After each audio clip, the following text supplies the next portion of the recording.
Magical World War I. This video is purely for entertainment and does not infringe on copyrights or laws. The rights to the novel and image belong to the original author. We do not claim ownership. Don't like waiting and want to listen to this fanfic in full now? Subscribe to our Patreon, where you'll find the best fanfics. Chapter 51. There was an assassin. Archduke Ferdinand was beaten to death. The purpose of my trip is to protect Archduke Ferdinand's safe entry into Strasbourg. Let's let the vampire go for now. We'll have a chance to kill him later. Charlotte nodded and followed the senior sister master. To be honest, he felt much more relaxed after meeting Menelman, and wanted to ask, "How is your matter, senior sister?" But Menelman had already fought with a group of assassins, so he could only put away the anti-space sniper rifle in his hand and join the battle with his magic alchemy staff. He was not good at swordsmanship, and his staff skills were inherited from swordsmanship, so he was also not good at it. He joined the battle just for show. The real main force of the battle was Menelman Sume, the first rose of the empire. Menelman was worthy of being a high-level extraordinary. He ended the battle in just a few minutes. He stood beside Archduke Ferdinand and waited silently for a while, but didn't know how to persuade him. The love story of Archduke Ferdinand and his wife spread throughout the old continent. Although Menelman no longer believed in love after her fiancé became a pervert, she still respected this couple of lovers who shared life and death. Charlotte walked to Menelman's side, observed his expression for a while, and said in a low voice, "Respected Archduke, the ground is too cold, we can't let the Duchess lie like this." Archduke Ferdinand, who no one could persuade, responded to this. He put his hand on his chest and whispered, "You are right, the ground is too cold, help me lift Josephine into the carriage." The guards hurriedly lifted the Duchess into the carriage. Archduke Ferdinand just held his wife's hand, like a clay sculpture or a wooden sculpture, without saying a word, but silently crying. Menelman made a gesture of approval to Charlotte and directed these people to leave the call and head straight for Strasbourg. Not long after they walked, reinforcements kept coming, and several teams of patrol troops set out. Charlotte finally found an opportunity on the way, and approached Menelman and asked, "Senior, which department are you transferred to now?" Menelman glanced at him and said, "I know everything about your performance this time." The lady's answer was irrelevant, but it made Charlotte feel relieved. Menelman looked into the distance and said, "You have two choices. One choice is that I will transfer you from Kilmainham prison to help run a position and continue to do civilian work. The other choice is to transfer to the military, but the destination is uncertain. Maybe it is far away, and you will be transferred from Strasbourg." Charlotte put her hand on her chest and said, "I am willing to transfer to the military." With such a long thigh like Menelman, how could she not hug it? If she continued to work as a civilian, she would not have such a powerful backer, and the chance of promotion in the future would be equivalent to slim. Menelman whispered, "No matter what you saw this time, don't tell anyone, including me. You can't say a word, otherwise, I can't protect you." Charlotte also thought about whether she could get a promotion and a raise by discovering the intelligence that Byron colluded with the Black Phoenix dynasty and intervened in the assassination of Archduke Ferdinand. Hearing Menelman's warning, it was like a bucket of cold water poured over her head, and she immediately replied, "I will keep in mind what my senior sister taught me. Politics is a very complicated thing." Charlotte knew that she was a political novice, so she chose to believe Menelman, be honest, never be smart, and say nothing. When they arrived near Strasbourg, at least 200 patrol soldiers surrounded Archduke Ferdinand and entered the capital of the empire. Charlotte breathed a sigh of relief. It was not an easy job to escort the Archduke. He was very worried that a group of thugs would suddenly jump out and shoot him indiscriminately. Although he was from the Principality of Behemoth, he was not so loyal to Archduke Ferdinand. After entering Strasbourg, Menelman handed over the patrol to an officer who came in a hurry, and did not continue to escort Archduke Ferdinand. Charlotte naturally followed the senior sister and left the team. Just as she was about to ask, what should she do next? He still had a dismissal order on him. 3 gunshots were heard, and someone kept shouting, "There is an assassin, Archduke Ferdinand has been shot dead. There is an assassin, the Archduke has been shot dead. Catch the assassin, Archduke Ferdinand has been shot dead, shoot quickly." Then there was a noisy gunshot, and it was obvious that the assassin had been shot to death. Charlotte suddenly felt cold in her heart. Archduke Ferdinand would be shot dead after entering Strasbourg. I am afraid that among those who hope he will die, it is not only Mrs. Nansela and the Baron people. As for who else, he dare not imagine. Mendelman was obviously relieved and indifferent to the death of the Grand Duke. He said, "It's not our hands that assassinated him. This matter has nothing to do with us." That's right, more than 100 extraordinary weapons lost in the prison should have been secretly sold by the new warden, Magruteller. It is said that none of them have been recovered, because of you, the reception secretary, Mrs. Pascal, and several people who handled it all said that it was the new warden who ordered it. Thank you. Charlotte bowed slightly, thinking of the time when Mrs. Pascal came to see him. He seemed to have said something casually, but what did it have to do with this lady biting the new warden to death? He didn't delve into it. While he was relieved in his heart, he was also a little resentful. He thought to himself, I wanted to take revenge myself, but I didn't expect the new warden, Magruteller, to fall like this. This breath was not easy to let out. Mendelman patted him on the shoulder and said, I will hand this case over to you as a small reward. Charlotte was immediately pleased. He smiled and said, I will definitely handle it impartially and strictly abide by the law. I will not let Mr. Magruteller suffer any injustice. Mendelman smiled and said, I believe in your character. I'll give you 3 days off, then go to the prison to handle this case, and wait for the transfer order. The Empire is about to go to war. The empires of the Old World will be involved, and even the countries of the New World will be involved. You should prepare to make achievements. Charlotte nodded, watched the senior sister leave freely, and whispered in a low voice, I don't know how many people will die. He sighed slightly. He was an eyewitness to this incident, watching the fuse of war being ignited, but he could do nothing. This feeling is not good. Although he also knew that he could not stop the war at all. The conspirators have already put war on the table. And he is just an ordinary time traveler, so for now he can only go with the flow. Charlotte sighed again, called a carriage, and went back to number 58, Chrysler Avenue. Chapter 52 asks, are you practicing dark breathing? This house had obviously been searched, and the door had been kicked in. Fortunately, there were no valuables in the house. After Charlotte checked, although some property was lost, it was not serious, and the total amount was less than 1 crown. Fortunately, this was the Champs-Élysées, and he quickly found someone to repair the door for him. He also hired a few middle-aged maids to clean the room again, and hired 2 errand boys to deliver safety letters to Miss Anne de Breton and Miss Sylvie Martin. He only had 2 social relationships in Strasbourg, and he had completely cut off his relationship with someone's past. Except for his senior sister Mendelman, there were only these 2 ladies left. In the evening, Anne and Sylvie both had people reply to the letter. Because it was too late, no one came, but they both said in the letter that they would come to visit early tomorrow morning. Charlotte did not go back to the room upstairs, and fell asleep in the small study on the first floor. This escape did not last long, but it made Charlotte very tired. He never wanted to have this experience again. The next morning, as soon as she opened her eyes, Charlotte remembered that she seemed to have forgotten something.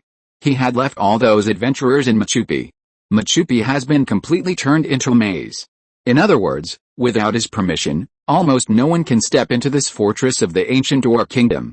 The people, monsters, evil spirits, and weird things inside can't leave. Should I take some time to go back to Machupi? I don't know what it would look like if an ancient fortress was turned into a maze. It happens that I have 3 days off. After I receive Anne and Sylvie, I will leave for Machupi. Miss Anne de Brittany came very early. She was even a little out of breath when she knocked on the door. Obviously, although she had a carriage along the way, she also ran a long distance. Seeing Charlotte, Miss Anne almost threw herself into his arms, her eyes full of affection, and she choked up and cried, Why didn't you tell me? A mere warden is not qualified to cover the sky with one hand. I can help you. As a time traveler, Charlotte really didn't dare to put her life and property on a noble lady with whom she had not really dated. Maybe Anne was simple enough, but the family behind her was a political animal. They would never care about feelings, but only about interests. He was not familiar with the high-level officials of the Fars Empire, and didn't know who was an ally and who was an enemy. What if the Brittany family and the Surmai family had a grudge? But he would not say such a spoiler. Charlotte was very touched and hugged him back. She did not follow Anne's words, but changed the subject. Miss Anne, I have been panicking these days, thinking that I would never see you again. Anne was very moved. The 2 hugged each other, and it was obvious that they had broken through the boundaries of friendship and stepped into. Before the 2 of them could do anything else, they heard Sylvie's energetic voice, Charlotte. Are you really okay? Anne was startled and hurriedly struggled out of Charlotte's arms, took a handkerchief, wiped her tears, and handed it to Charlotte. Charlotte was overacting and squeezed out a few tears, but his tears were far less sincere than Miss Anne's. Sylvie Martin and Winnie Orsino walked in together. When the president of the Cat Detective Agency saw Charlotte, her beautiful eyes sparkled and she said, "Mr. Mecklin, I must admit that I underestimated you. You were able to kill 8 detectives from the Wild Horse Agency while on the run, including 3 extraordinary ones. It's really amazing. What kind of practical ability is this? I have been in the detective industry for many years, and I have only seen 1 or 2 extremely vicious criminals with such fierce combat power. Oh. Sorry, I know Mr. Mecklin is innocent and cannot be compared with those criminals." Anne was startled and asked, "How is he related to the Wild Horse Agency?" Charlotte pretended to be casual and put away her handkerchief, and replied, "Mr. Magruteller wanted me to report senior sister Mendelman, but I didn't want to go along with her and tried my best to escape. He was afraid that these dirty deeds would be leaked, so he framed me for stealing extraordinary weapons seized by the prison, and hired people from the Wild Horse Detective Agency to chase me all the way. I actually wanted to explain to these detectives, but they didn't give me a chance." Anne was surprised and said, "You were being chased by 8 detectives from the Wild Horse Society, but you actually killed them." Not to mention Anne, even Miss Sylvie Martin, who had already known about this, couldn't help but look at Charlotte with admiration. She felt that this ex-fiancé was indeed a bit heroic and she almost didn't recognize him. Winnie Orsino described vividly, "Wells is a fortune teller. It is said that he can predict ballistic trajectories and cut bullets with a rapier." Addison and Winterbourne both practice the flame dragon breath-breathing method of the Fiery Horse Detective Agency. One is a 3rd-level flame dragon knight and the other is a 4th-level flame dragon knight. If they join forces, even I may not be able to easily win. Mr. Charlotte, are you practicing dark breathing? What level of knight are you now? Charlotte was a little embarrassed and whispered, "My journey as a knight has not been smooth. Sylvie knows that I took the Lamia breathing method at Behemoth National College, but until graduation I only managed to condense the seed of power and was never able to break out of the cocoon. During college, I gave up the dark breathing method and chose bloody glory. Now I have barely broken through to the 4th level." Charlotte said to Anne again, "I'm sorry, I lied to Miss Anne that day." Anne Breton still remembered that when they first met, Charlotte claimed to be a first-order extraordinary, but she had no intention of blaming him. She covered her red lips with her small hand and whispered, "I don't blame you." Charlotte had no choice. He had known Anne for a short time. No matter how much he boasted, he couldn't explain how she could break through from the First Order to the 4th Order in such a short time. As everyone knows, there is only one possibility to break through the power level in such a short time: summoning the evil god. This matter must not be said at all. This is a serious crime that will be burned alive. Charlotte's image in the minds of the 3 ladies has changed dramatically, and it is still a very positive one. He invited the 3 ladies to the small study, and Winnie also asked his 3-color fat cat to buy some fruit, wine and cakes. The 4 of them talked happily. After chatting for a whole morning, the 3 ladies said goodbye together. Anne didn't want to say goodbye, but she couldn't do it so obviously. After all, she was a girl from the Brittany family. As a noble lady, she had some reservations that could not be removed. Chapter 53. This is the property you left in the office. Sylvie left number 58, Avenue des Champs-Élysées, and wanted to say something to her president, but after thinking it over, she decided to keep it a secret. Charlotte didn't want anyone to know that they were engaged, and she didn't want anyone to know about it either. A girl who was once engaged was discriminated against in society, and there was nothing she could do about it. She was secretly amazed, thinking, how did Charlotte, this playboy, suddenly change? It seems that he and Miss Anne really have something. Could it be, love is exciting? Speaking of it, it's also infuriating. This guy is such a scumbag, but he can actually meet a girl as good as Anne. If I hadn't broken off the engagement, Sylvie shuddered. She had a very deep impression of Charlotte, and she was too bad. Although Charlotte had changed a lot, she still couldn't accept it. Sylvie had seen with her own eyes that this former fiancé was chased by a lady's husband with a sword, running naked on the street. That disgusting look. Sylvie Martin still feels that she needs to wash her eyes. Winnie Orsino suddenly said, "What a pity. If I had known about this a few days ago and intervened to help, I might have been able to recruit a good detective. But I heard that his boss, that powerful lady, has settled the matter." He should be able to rise to prominence and will never be a detective again. Only then did Sylvie Martin realize that her president had actually thought of winning over Charlotte. Charlotte sent the three ladies away and hired a carriage to go to Machupi. He had to be responsible for those adventurers. Those adventurers didn't bring much food. If they couldn't get out, they could only support themselves for a few days at most. If they stayed that long, they would starve to death. In the carriage, Charlotte tried the dark breathing method and tasted the taste of failure again. She sighed and gave up practicing. The University of Sheffield is protected by Lady Black Moon. The orthodox night practice secret method of this university is the dark breathing method and the advanced Black Moon meditation. Mecklenburg achieved extraordinary success with this method, which is one of the top night practice methods in the old continent. Charlotte failed in his attempt, but he was not too depressed. After all, it was not the first time he failed in his attempt. He asked the carriage to go around. Before leaving the city, he went to the Marne district and returned to Kilmainham prison. Charlotte would not go to work until 3 days later, but it did not affect his return to the prison. As the saying goes, glory that does not return home is like a walk in the night in brocade clothes. He really wanted to know how the warden Magruteller was doing now. Just take a look and leave. It won't take any time anyway. When Charlotte reported his identity at the prison gate, several prison guards looked at him differently, and their attitudes were particularly respectful. He entered Kilmainham prison and first visited the reception secretary, Mrs. Pascal. The lady had several scars on her face and was quite inconvenient to move, but she was radiant and in good spirits. She was also very enthusiastic to see Charlotte. The two chatted for a while, and Charlotte left. He didn't see anyone in the warden's office. Magruteller was dismissed, and the new warden hadn't arrived yet.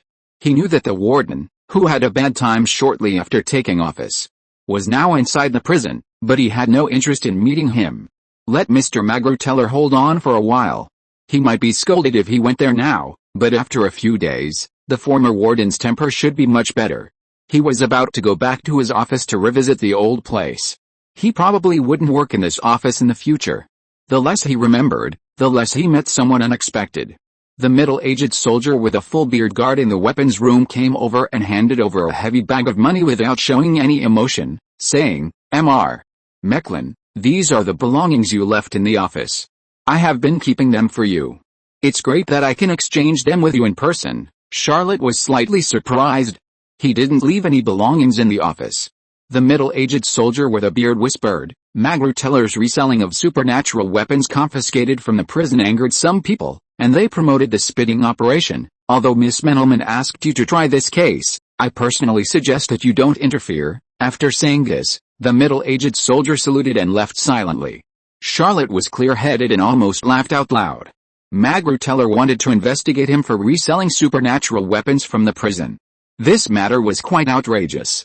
After all, this was a secret way to make money, and countless people had passed through it. As a first-level clerk, although he was only the lowest-level dignitary, he was also a dignitary class and was qualified to do something. Taking away 3 supernatural weapons was equivalent to taking responsibility for the loss of these weapons. After one of them flowed into the black market, it would be converted into florins and centimes and would be divided up by countless people in the prison. The middle-aged soldier was just a low-level soldier, a black glove, and he didn't have the courage to swallow a supernatural weapon. He couldn't earn one supernatural weapon in his 8 lifetimes. This is an unspoken rule. Whoever violates this unspoken rule will have to bear the consequences of the counterattack. Mecklenburg has established a firm foothold, and Charlotte has risen with him. Then the extraordinary weapons that have been borrowed over the years have been coldly and ruthlessly attributed to Magruteller. It doesn't matter whether he took them or not. What matters is that everyone must let him take these extraordinary weapons. Magruteller was able to be promoted to the warden, so his family must be rich and he must be able to spit out most of the stolen goods. Anyway, Magruteller's money must be 100% dirty. As a member who has maintained the unspoken rule, Charlotte can get a sum of black money, which is simply what everyone expects. If he is not compensated with a sum of money, everyone will feel uneasy. You know, this case requires Charlotte to prove that Magruteller embezzled the prison's extraordinary weapons in order to complete the procedure. He is clean and has not taken a centime, which leads to an incomplete case handling procedure. What should I do? Should I return the stolen goods that Mr. Magruteller has spit out? That would be too tiring. Charlotte didn't open the purse, but put it in his arms. He was not interested in going back to the office, and he wanted to go back to 58 Champs-Élysées to count the gold coins. When Charlotte was about to leave, there was a commotion in the prison. And soon the prison soldiers lined up to welcome a gentleman. Charlotte didn't expect that. He was so lucky that he actually met the new warden. He didn't meet him last time. When Magro Teller took office, he skipped work to date Miss Anne. He has now resumed his status as a first-class clerk and is still a member of Kilmainham prison. It is not easy to hide, so he followed the middle and senior management of the prison to welcome the new warden. Chapter 54, Commander of the Lucavallo District Patrol Army. The new warden was a handsome man, very young, only in his early 30s. When he saw Charlotte, he couldn't help but smile and said, "Mr. Mecklin, you shouldn't work here anymore." Charlotte didn't know him, but he knew him. This was quite interesting. Charlotte could only answer, "I haven't received the transfer order yet, so I have to be loyal to my duties." The new warden smiled and said, "The first official business I will do after taking office is to issue a transfer order to Mr. Mecklin." As expected, the new warden called Charlotte to the warden's office and issued a transfer order to him. Charlotte got the transfer order and realized that she had become a glorious chief of the patrol army. The chief clerk of the civilian position and the sergeant major of the military position are commonly known as the bottom dignitaries. At this level of position, there is a certain chance to become a manager and have a political identity. The chief of the patrol army is a political identity, and Charlotte's new position is a third-level chief clerk. In other words, Mr. Charlotte Mecklin was promoted again, and he is now an official of the 35th rank in the empire. According to the imperial law, the patrol troops of the whole country are divided into districts. The patrol troops of each district have a general leader, a civilian, and a general patrol, a military, who work together to handle daily affairs. The patrol troops of the whole country are nominally under the direct command of His Royal Highness, the Crown Prince, and there is no direct superior, but in fact, no Crown Prince has ever intervened in the affairs of the patrol troops. The patrol troops of various districts in the Fars Empire have poor case handling capabilities and are in a mess. The fundamental reason is that there is almost no one to supervise them, and they do not need to be responsible to any superiors. The new workplace is the Lucavallo district, and someone's current identity is Charlotte Mecklin, the general leader of the Lucavallo District Patrol Army. After receiving the transfer order, Charlotte thanked the new warden and said goodbye, leaving Kilmainham prison. After getting on the carriage, he hesitated and decided to go to his own patrol army office first. Anyway, those adventurers can still hold on for a few days, so these few hours are not a big deal. Charlotte was very curious about the situation of the patrol troops in Lucavallo district, because he lived opposite number 58 Élysée Country Street, which was Lucavallo district. In his impression, there seemed to be no patrol troops in this outer district. More than an hour later, he looked at the deserted manor and repeatedly confirmed that this was number 1 Falcon Street. Only then did he believe that he had found the right place. The office of the patrol troops in Lucavallo district was the first on the west side of Falcon Street. Opposite was the Lucavallo District Government Bureau, which had multiple departments working together. If we only look at the area, it is very impressive, almost the same as the District Government Bureau opposite. It is a medium-sized manor covering an area of more than 6,000 square meters, which is almost the size of a standard football field. After all, the outer 15 districts are larger than the upper 7 districts, and the land and houses are even less valuable. But it has been abandoned for who knows how many years, and there is no one here for a long time. And there is no sign that anyone has worked here. Charlotte covered her forehead and said to herself, "My impression is correct. There is no patrol troops in Lucavallo district at all." He was very sure that he was being targeted. He was indeed promoted, from the 37th grade first level clerk to the 35th grade third level clerk, and his salary also increased a lot, from 6 fours and 15 centimes per week to 7 fours and 25 centimes per week, and he also became the chief of the patrol army, which sounded very impressive and powerful, in charge of the entire Lucavallo district patrol army. The status of the chief and the chief patrol of the patrol army is based on the level of the position. The chief of the patrol army generally has a higher level of position, so the status is usually higher than the chief patrol. But a completely abandoned and empty office location not only shows that this chief is a commander without troops, but also shows that someone must have done something wrong. He came here for exile, not promotion. Charlotte even got off the carriage and walked into the abandoned manor to confirm that there was indeed no one here and that there were more than one nest of weasels, and then got on the carriage again. This time, he didn't delay and went straight to Machupi. Charlotte was not sure whether it would be useful to find senior sister Mandelman, but he did not intend to find the senior sister. Although the senior sister's thighs were long and straight, he had his own way. A real man should rely on himself rather than others. What Charlotte did not know was that Mandelman was indeed prophesied by him and became a naval officer. Soon after returning to Strasbourg, he was transferred to a fleet. Today he was no longer in the capital. He was busy with military affairs. On the way, he opened his purse and found a thick stack of 54 in banknotes. Although Charlotte expected that this black money would be a lot, she did not expect that there would be so much. He counted it and found a total of 150 bills, which is 750 écus. Charlotte searched Wells and got 5 écus, and got 200 écus from Louis Samy for the appraisal fee. If the change was not counted, he only had 798 écus on him. This black money doubled his wealth. Of course, this was not surprising. Given Magro-Teller's position, he must be very wealthy, and the stolen money he coughed out must be several times more than this. What he got was only a small part of the former warden's wealth. Charlotte thought to herself, with this money, I should pay off the house at 58 Élysée Avenue. I can consider buying a carriage, or find a way to start my own business. As a time traveler, how can I justify not starting a profitable business? A day and a half later, Charlotte saw the Machupi fortress again, and she was very moved.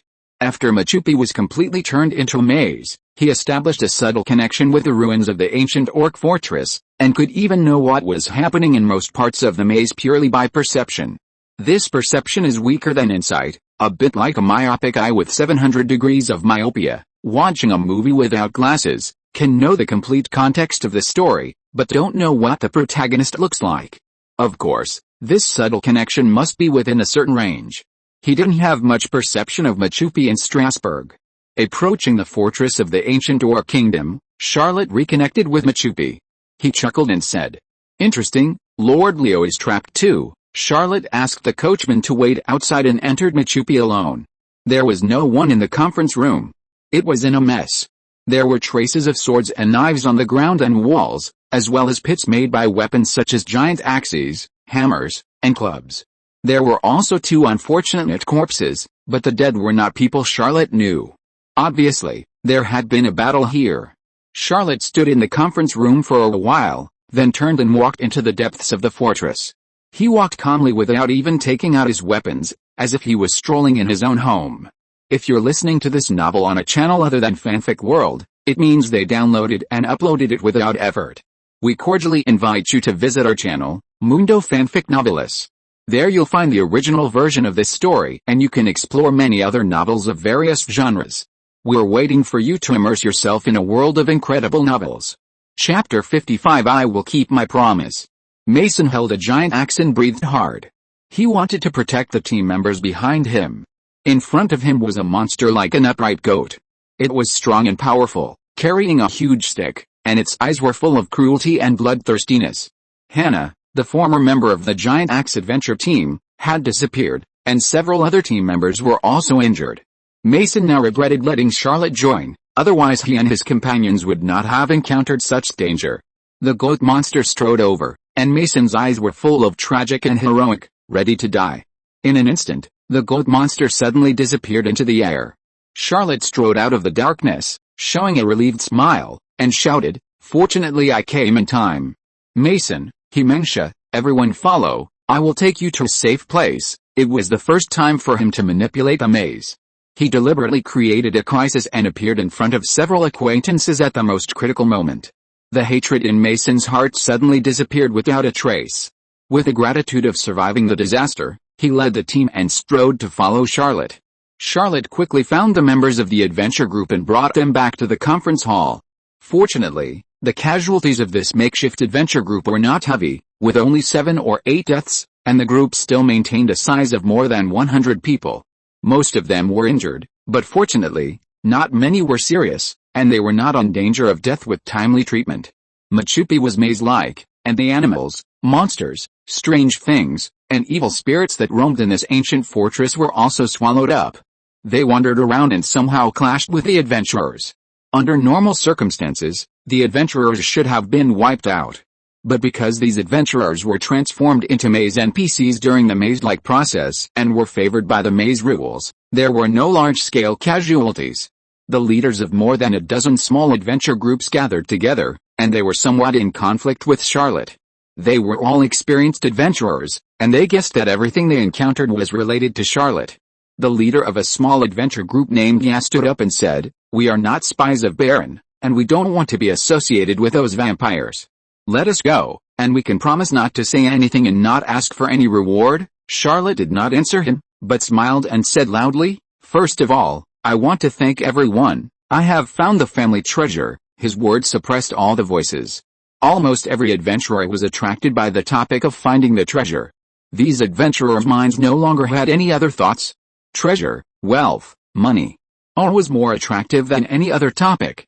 I swore to the goddess that if I could find the treasure, I would give 5% to the person who found the treasure with me. I will keep my promise. The enthusiasm of the more than 100 adventurers was immediately ignited. No one wanted to find out why they were abandoned in Machu Picchu and encountered so many dangers. Everyone only thought about how much money they could get. Charlotte's eyes swept from left to right, and from right to left, making sure that everyone was tempted by him, and then he said in a devilish voice, "But unfortunately, the treasure I got is not the legal currency of Fars, so I can't distribute the money to you now. You also know that this batch of treasures belonged to the ancient orc nobles. It needs to be cashed in Strasbourg before it can be turned into gold iku, silver fu. As for centimos, what is that, everyone here? You will be rich people in the future." His words immediately won the cheers of more than 100 adventurers. Charlotte spread his hands, shrugged his shoulders, and said loudly, "So, I'll trouble you all to go to Strasbourg with me to get back the wealth that you deserve." "No problem, we'll go to Strasbourg with you. Your generosity is really unparalleled. Can I ask how much money I can get? Does going to Strasbourg count as hiring?" the adventurers asked noisily, and Charlotte patiently answered them one by one. He waited until everyone's emotions calmed down a little before leading these adventurers away from Machu Picchu. Before leaving, he glanced into the depths of Machu Picchu and muttered to himself, "Last time I said, I'm going to find you, expose you to the sun, and watch you turn into ashes, I made a slip of the tongue. I was in a hurry to do some private business at the time." Now, Charlotte found that the monster that killed Hannah, although trapped in the maze, was still able to resist the maze and had not yet transformed into a maze NPC. As for why Lord Leo could easily turn into an NPC, but this monster couldn't, Charlotte had no time to study it for a while. "Sooner or later, I will come back and fulfill my promise. I will expose you to the sun and watch you turn into ashes." Lord Leo is in such a mess now. He just wanted to take his servants away, but he didn't expect that this fortress of the ancient orc kingdom suddenly turned into an endless maze, and he couldn't get out. Fortunately, vampires have a first-class survival ability. Although the Blood Clan usually pays attention to elegance, they can eat anything in this predicament. Lord Leo even ate several moles alive. Any desolate ruins have the most of these fat little creatures. Charlotte didn't know how to deal with this Lord of Byron, so she gave up meeting him for the time being. Anyway, it's difficult to raise to death vampires. He brought a lot of food, drinking water and fine wine on his carriage, all of which were purchased when he left Strasbourg. The adventurers who came out of the Machu Picchu labyrinth had a big meal and regained their spirits. They returned to Strasbourg with Charlotte full of expectations. Charlotte certainly would not bring so many adventurers back to number 58, Champs-Élysées. She sent them all to number 1, Falcon Street, the office of the patrol army in the Lucavero district. Although it has been abandoned for who knows how many years, the basic buildings are still intact. As long as they are slightly repaired and cleaned, there will be no problem for people to live in. This group of adventurers often sleep outdoors, and they are not very picky about the living environment. They also have the vision of sharing the money soon, so they have no complaints about Charlotte's arrangement. After Charlotte dealt with this group of adventurers, she didn't have time to go home, so she went straight to the general office of the central government and found her old leader Mrs. Aldegan, a senior government worker who was old-fashioned and dignified. Mrs. Aldegan was very surprised by Charlotte's visit and asked, "How are you doing in Kilmainham prison? Is your work going well?" Charlotte smiled and said, "I have been transferred to the Lucavero district and joined the patrol army." Mrs. Aldegan was slightly puzzled and asked, "There are patrol troops there?" I remember the patrol troops in the outer 15 districts. What you know is all empty salaries. Of course Charlotte knew. Even if she didn't know it at first, she would naturally know it after going to number 1 Falcon Street in Lucavero district. He smiled and said, "So, I need to re-establish the file, otherwise I won't be able to collect my salary." Mrs. Aldigan nodded slightly, indicating that she understood. Charlotte was once her subordinate, and she was willing to give this little favor. She immediately gave Charlotte a document, and her help ended there. More chores still needed Charlotte to run by herself. Chapter 56 Long-Term Small Payment Contracts. Of course, Charlotte is not doing this for himself. His resume is intact. If he wants, he can even be a real salary thief. After all, Charlotte's boss in the legal sense, His Royal Highness the Crown Prince of the Empire, will not interfere in the affairs of the City Patrol Army. Whether he goes to work or not will not affect the payment of salary. He wants to establish a group of adventurers. Since he was forced to flee, Charlotte has made up his mind to do something. Once he turns this group of adventurers into the City Patrol Army, he will not be a commander without troops. As for the adventurers, there is no need to worry. The City Patrol Army is a formal military position. Although the income of the lower-level City Patrol Army is meager, it is stable and safer. Generally, no one will attack the City Patrol Army, and their life is much more stable than that of adventurers. If Charlotte can handle this matter, it will be a blessing from heaven for these adventurers, and very few people will refuse. Charlotte got the documents from Lady Aldigan, used to open the way, went to several departments, and supplemented a batch of files with ease. He spent 2 years in the general office of the central government, and did not waste his time in vain. He was deeply familiar with the procedures of the empire. It is very difficult to follow the formal process and recruit a group of civil servants, even at the lowest level. But if the files of the original civil servants are lost, it will be much easier to supplement the identities of the lower-level clerks of the patrol army. There is no need to report to the superiors, just to go through a few key lower-level clerks. Of course, the most critical link of all this is that he is the leader of the patrol army. He holds considerable power. In total, Charlotte stuffed more than 54, and got the identities of more than 170 people in the Lucavero District Patrol Army, of which more than 30 places were tricky. Of course, this is not all the tricks. He nominally has more than 700 people under him, and as for the other 500 or 600 people, Charlotte would never dare to investigate. Because this group of patrol soldiers lacked their long-term identities, the relevant departments also supplemented their salaries. This salary would never be paid to the patrol soldiers in the Lucavero district. As for which department or which person would intercept it, Charlotte didn't care. This money was also one of the passes to get things done. It was dark when Charlotte returned to number 1 Janssen Street in the Lucavero district. This group of adventurers didn't know yet that they all had new identities and were eagerly waiting for Charlotte to come back and bring them good news. As soon as Charlotte entered the office, she was surrounded by these adventurers. Some people kept asking him how the treasure was handled. When could they get the money? Charlotte smiled and said loudly, "Everyone, be quiet, listen to me carefully tell you about the situation of the auction today. I auctioned the first batch of treasures today. No. There is no way to share the money for the time being." Hearing that there was no money to be taken, the atmosphere became tense. If this group of adventurers didn't know that Charlotte was an extraordinary person, someone would definitely take action directly. Charlotte stirred up the emotions of these adventurers with a few words. Then changed the subject and said, "But I didn't return empty-handed. I got a long-term small payment contract. You can get 35 to 40 centimes every week, for life." The group of adventurers were stunned. Mason couldn't help but get angry and said, "Aren't you lying? Where can there be such a long-term small payment contract? This long-term small payment contract that sounds unreliable would make anyone think that it is a new and crude scam." People kept talking at the same time. "Pay, we want to pay directly. Who would fall for such a scam? We have never heard of such a contract. Dozens of centimes a week, valid for life. How much money is that? It's more than a dozen florins a year. If I can live for decades, wouldn't I be able to get dozens of acres?" Charlotte raised her hands high, pressed them down, and said, "I know you don't believe it, but please listen to me talk about the payment method. You will get a job and become a patrol soldier in the Lucavero district. Most people are first-class privates of the 53rd grade, and very few are second-class privates of the 52nd grade. As long as you continue to serve in the Lucavero District Patrol Army, you can continue to receive this salary. However, if you plan to leave, it will be a pity. This long-term small payment contract will be terminated immediately. This is the first batch of treasures. Please remember that this is only the first time, I promised, for those who participate in the treasure hunt this time. I, Jin Nan, swear by my orc ancestors that their net worth in the future will not be less than 100 gold acres. I won't break my promise. You can come forward now and receive your identity certificate for the Lucavero District Patrol Army. This is a formal official document, issued by the General Office of the Central Government. It cannot be forged.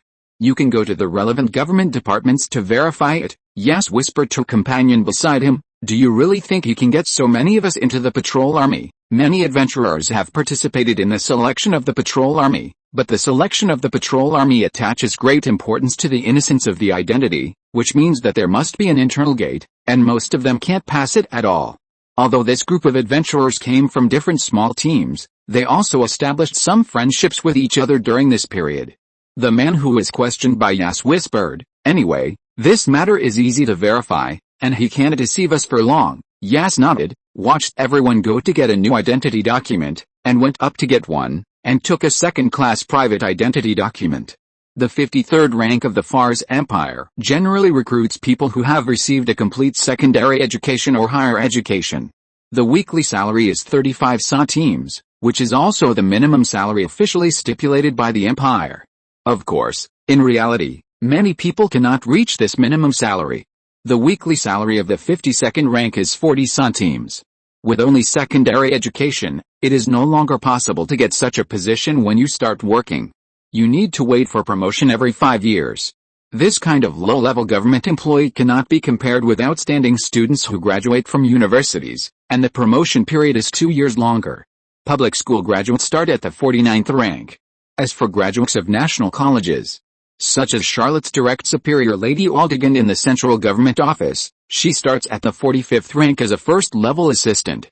Originally, his ex-fiancée, Miss Sylvie Martin, should have started her career as an assistant, but some things never follow the rules.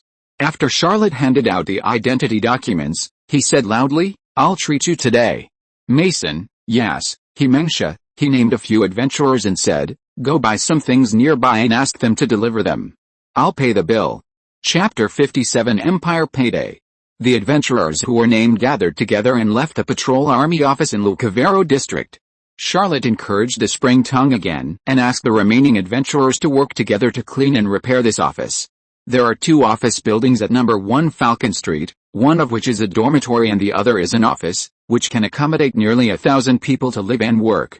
There is also a stable, but it is now empty, without a horse or a carriage. After all, this is an outer city, and the living facilities are not as good as those in the upper 7th district, so there is no piped water supply, only a well. When the people sent out bought food and beer and came back, this office had been commanded by Charlotte to tidy up the adventurers. After eating and drinking some wine, the adventurers opened their minds, and even a few female adventurers danced happily in public. After all, their lives outside the city are not so comfortable. Although most people still don't trust Charlotte, their emotions have stabilized. Charlotte did not accompany these adventurers. He called a carriage and returned to his residence in Picardy. He opened the door and saw 2 letters. There was a delivery port for letters and newspapers on the side of the gate of number 58 Elysee Field Street. There was a storage box in the room. This was a standard design that a slightly higher-end residence must have. One was from senior sister Menelman and the other was from Miss Anne. Charlotte was not in Strasbourg these days. He guessed that the 2 did not find anyone, so they left in letters. He opened Menelman's letter first. It simply said, please be patient and try to endure whatever position you are in now. You will be transferred to the Navy in a while. Charlotte smiled slightly and thought to herself, it seems that there is something wrong with the position arranged by senior sister. I should not be the head of the patrol army in Lucavero district. Menelman hinted that he would transfer to a military position and might be transferred to a far place, leaving Strasbourg, probably to join the Navy with her. Now, it can only be said that the government of the Empire has too many shady hands and many shady plots. Even a lady like Menelman who comes from a top noble family cannot do whatever she wants. Miss Anne's letter was much longer. She also asked him if he had time recently, But the most important thing was to mention, the Principality of Behemoth has declared war on the South Seraph territory. Please be cautious, reduce going out, and it is best not to leave the upper 7 districts easily. Although Charlotte was a time traveler, he still sighed. War was inevitable. He could predict the next situation. Lady South Sera would ask Baron and the Black Phoenix dynasty for help, and the Fars Empire would also be involved in the war. 3 days later, it was Monday again. The government departments of the Fars Empire paid salaries every Monday, so in the Fars Empire, Monday was affectionately called by all workers as the Empire's payday. Although non-government employees may not be paid on this day, the city patrol soldiers in the Lucavero district all received their weekly salaries. Charlotte was really relieved. After all his troubles, there was no accident. However, a small incident still happened that day. Charlotte met a familiar person. He met Dubin, who was supposed to be working in the Alexandria district, and was the young and handsome patrolman in charge of the murder of Yang Mill's wife. Dubin did not come alone. He brought more than 100 patrol soldiers to report. Seeing Charlotte's surprised face, he shouted, "Aren't you Mr. Mecklin? I remember you work in the general office of the central government. How come you are also a patrol soldier? Like me, you were sent to the Lucavero district." Charlotte smiled and said, "There is an old saying in the New World. It is said that life is full of encounters. We just meet again. Please introduce yourself again." Charlotte Mecklin, the commander of the patrol soldiers in the Lucavero district, the 35th grade, the 3rd level clerk. Your direct superior. Dubin was stunned and opened his mouth wide. After a long time, he asked, "Can I ask, are you the illegitimate son of a noble family?" The last time he saw Charlotte, the other party still claimed to be a 1st level clerk. Now he has become a 3rd level clerk. Isn't the speed of promotion too fast? This promotion speed is terrifying. Charlotte smiled and said, "If we meet on the street, I'm still a 1st level clerk." Dubin mistakenly thought that Charlotte didn't want to be in the spotlight and didn't tell him her real position last time. He was slightly relieved. Although she was already a 3rd level clerk at such a young age, it was still too fast to be promoted, but it was barely acceptable. As for the question of her background, he didn't expect Charlotte to answer. Such private matters should not be asked unless they were too surprised. Charlotte also had some doubts and said, "Why did you and your colleagues come to report to the Lucavero district?" Doberman replied, "The news I got is that a group of people who are drawing salaries without doing anything are worried about being liquidated, so they jump up and down to strive for this transfer." They were transferred from the Lucavero district and supplemented by the city patrol troops in various parts of the upper 7 districts. Our brothers were kicked out because we didn't have a strong enough background to fill the gap for these people who are drawing salaries without doing anything. The good news is that we have all been promoted 1 level. The bad news is that according to the normal years of promotion in the workplace, we should be promoted in half a year at the earliest. I'm Doberman Alger. I graduated from Habisk Public School, and my rank is the 47th grade 3rd level sergeant. I'm the captain of your 1st patrol team." Charlotte was surprised and said, "Habisk Public School? The Habisk Public School that Zimmerman Axelrobin graduated from?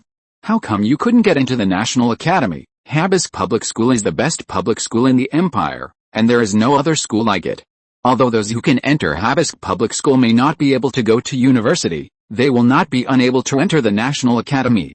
Dubin shrugged his shoulders and said, "Because I fought with someone in school, I was punished and was not allowed to enter the National Academy." Charlotte spread her hands and said, "That's really a loss for the National Academy." Dubin was originally unhappy about this transfer, but he was quite happy to meet an acquaintance. At least Charlotte, the new boss, didn't seem to like to make things difficult for others. He introduced Charlotte to the more than 100 patrol soldiers he brought with him. Most of these patrol soldiers came from civilian families. There were patrol soldiers in various places in the upper 7 districts, not all from the Alexander district. Dubin was obviously a veteran in the patrol army system, and he was also very familiar with people in other districts. He seemed to have become the leader of these people. Charlotte accepted this group of old hands of patrol troops, and he was also quite emotional. He became the chief of the patrol troops in Lucavero district. Someone must be worried that he would be a new official who is domineering and would find trouble with a group of people and run away in advance. Note, a new official who is domineering is a common saying in the Fars Empire. Chapter 58 Extraordinary Battle. Dubin and his men didn't know that the culprit for their transfer out of the upper 7th district was this thick-browed, big-eyed, seemingly honest guy in front of them. Charlotte dispersed the adventurers according to the positions of this group of patrol soldiers and transferred them to their subordinates. There was no other way. Dubin and his men had higher positions, the lowest of which was a private soldier of level 4 or 5, and some were even sergeants. These adventurers were all private soldiers of level 1 and 2, and could only serve as subordinates. The military positions of the Fars Empire, from the bottom up, are private, sergeant, non-commissioned officer, sergeant, sergeant major. Each major level is divided into 5 grades, and the 5th grade of the next level overlaps with the 1st grade of the previous major level. For example, a private soldier of level 5 and a sergeant of level 1 are both level 49. Just like a clerk of level 5 and a clerk of level 1 are both level 37. Dubin and his men came to report, which made these adventurers feel confused. After they were assigned to this group of real patrol soldiers as subordinates, they suddenly felt that something seemed to be wrong. How come it seems like he's a real patrol soldier? Didn't he say it was a long-term small payment contract? By the way, his name isn't Jin Nan, big liar. Charlotte also received his salary today, and his salary was higher than everyone else's. The wealthy chief of the patrol soldiers immediately announced that he would welcome his new colleagues.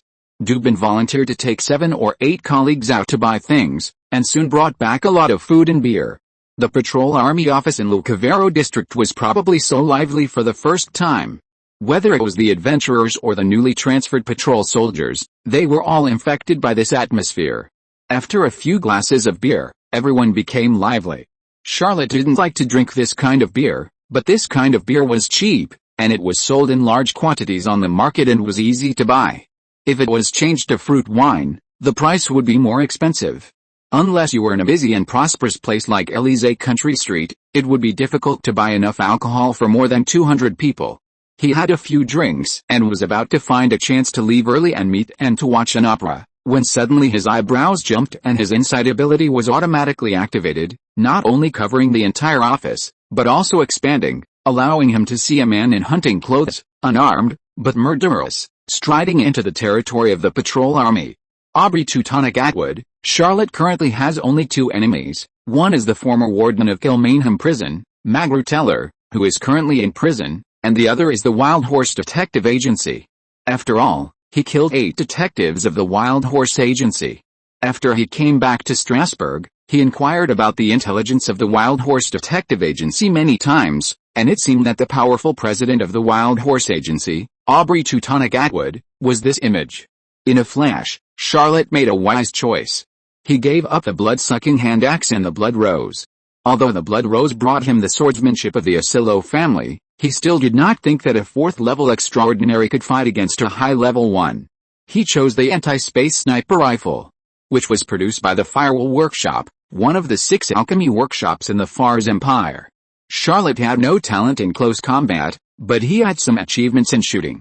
He knelt on one knee, set up the anti-space sniper rifle in a standard shooting posture, and loaded it with bullets. Dubin and others didn't know why he suddenly had such a reaction, but they quickly formed a circle. In the face of danger, they first tried their best to protect themselves. This was the old tradition of the patrol army. The man in hunting clothes, barehanded, and murderous, seemed to sense something.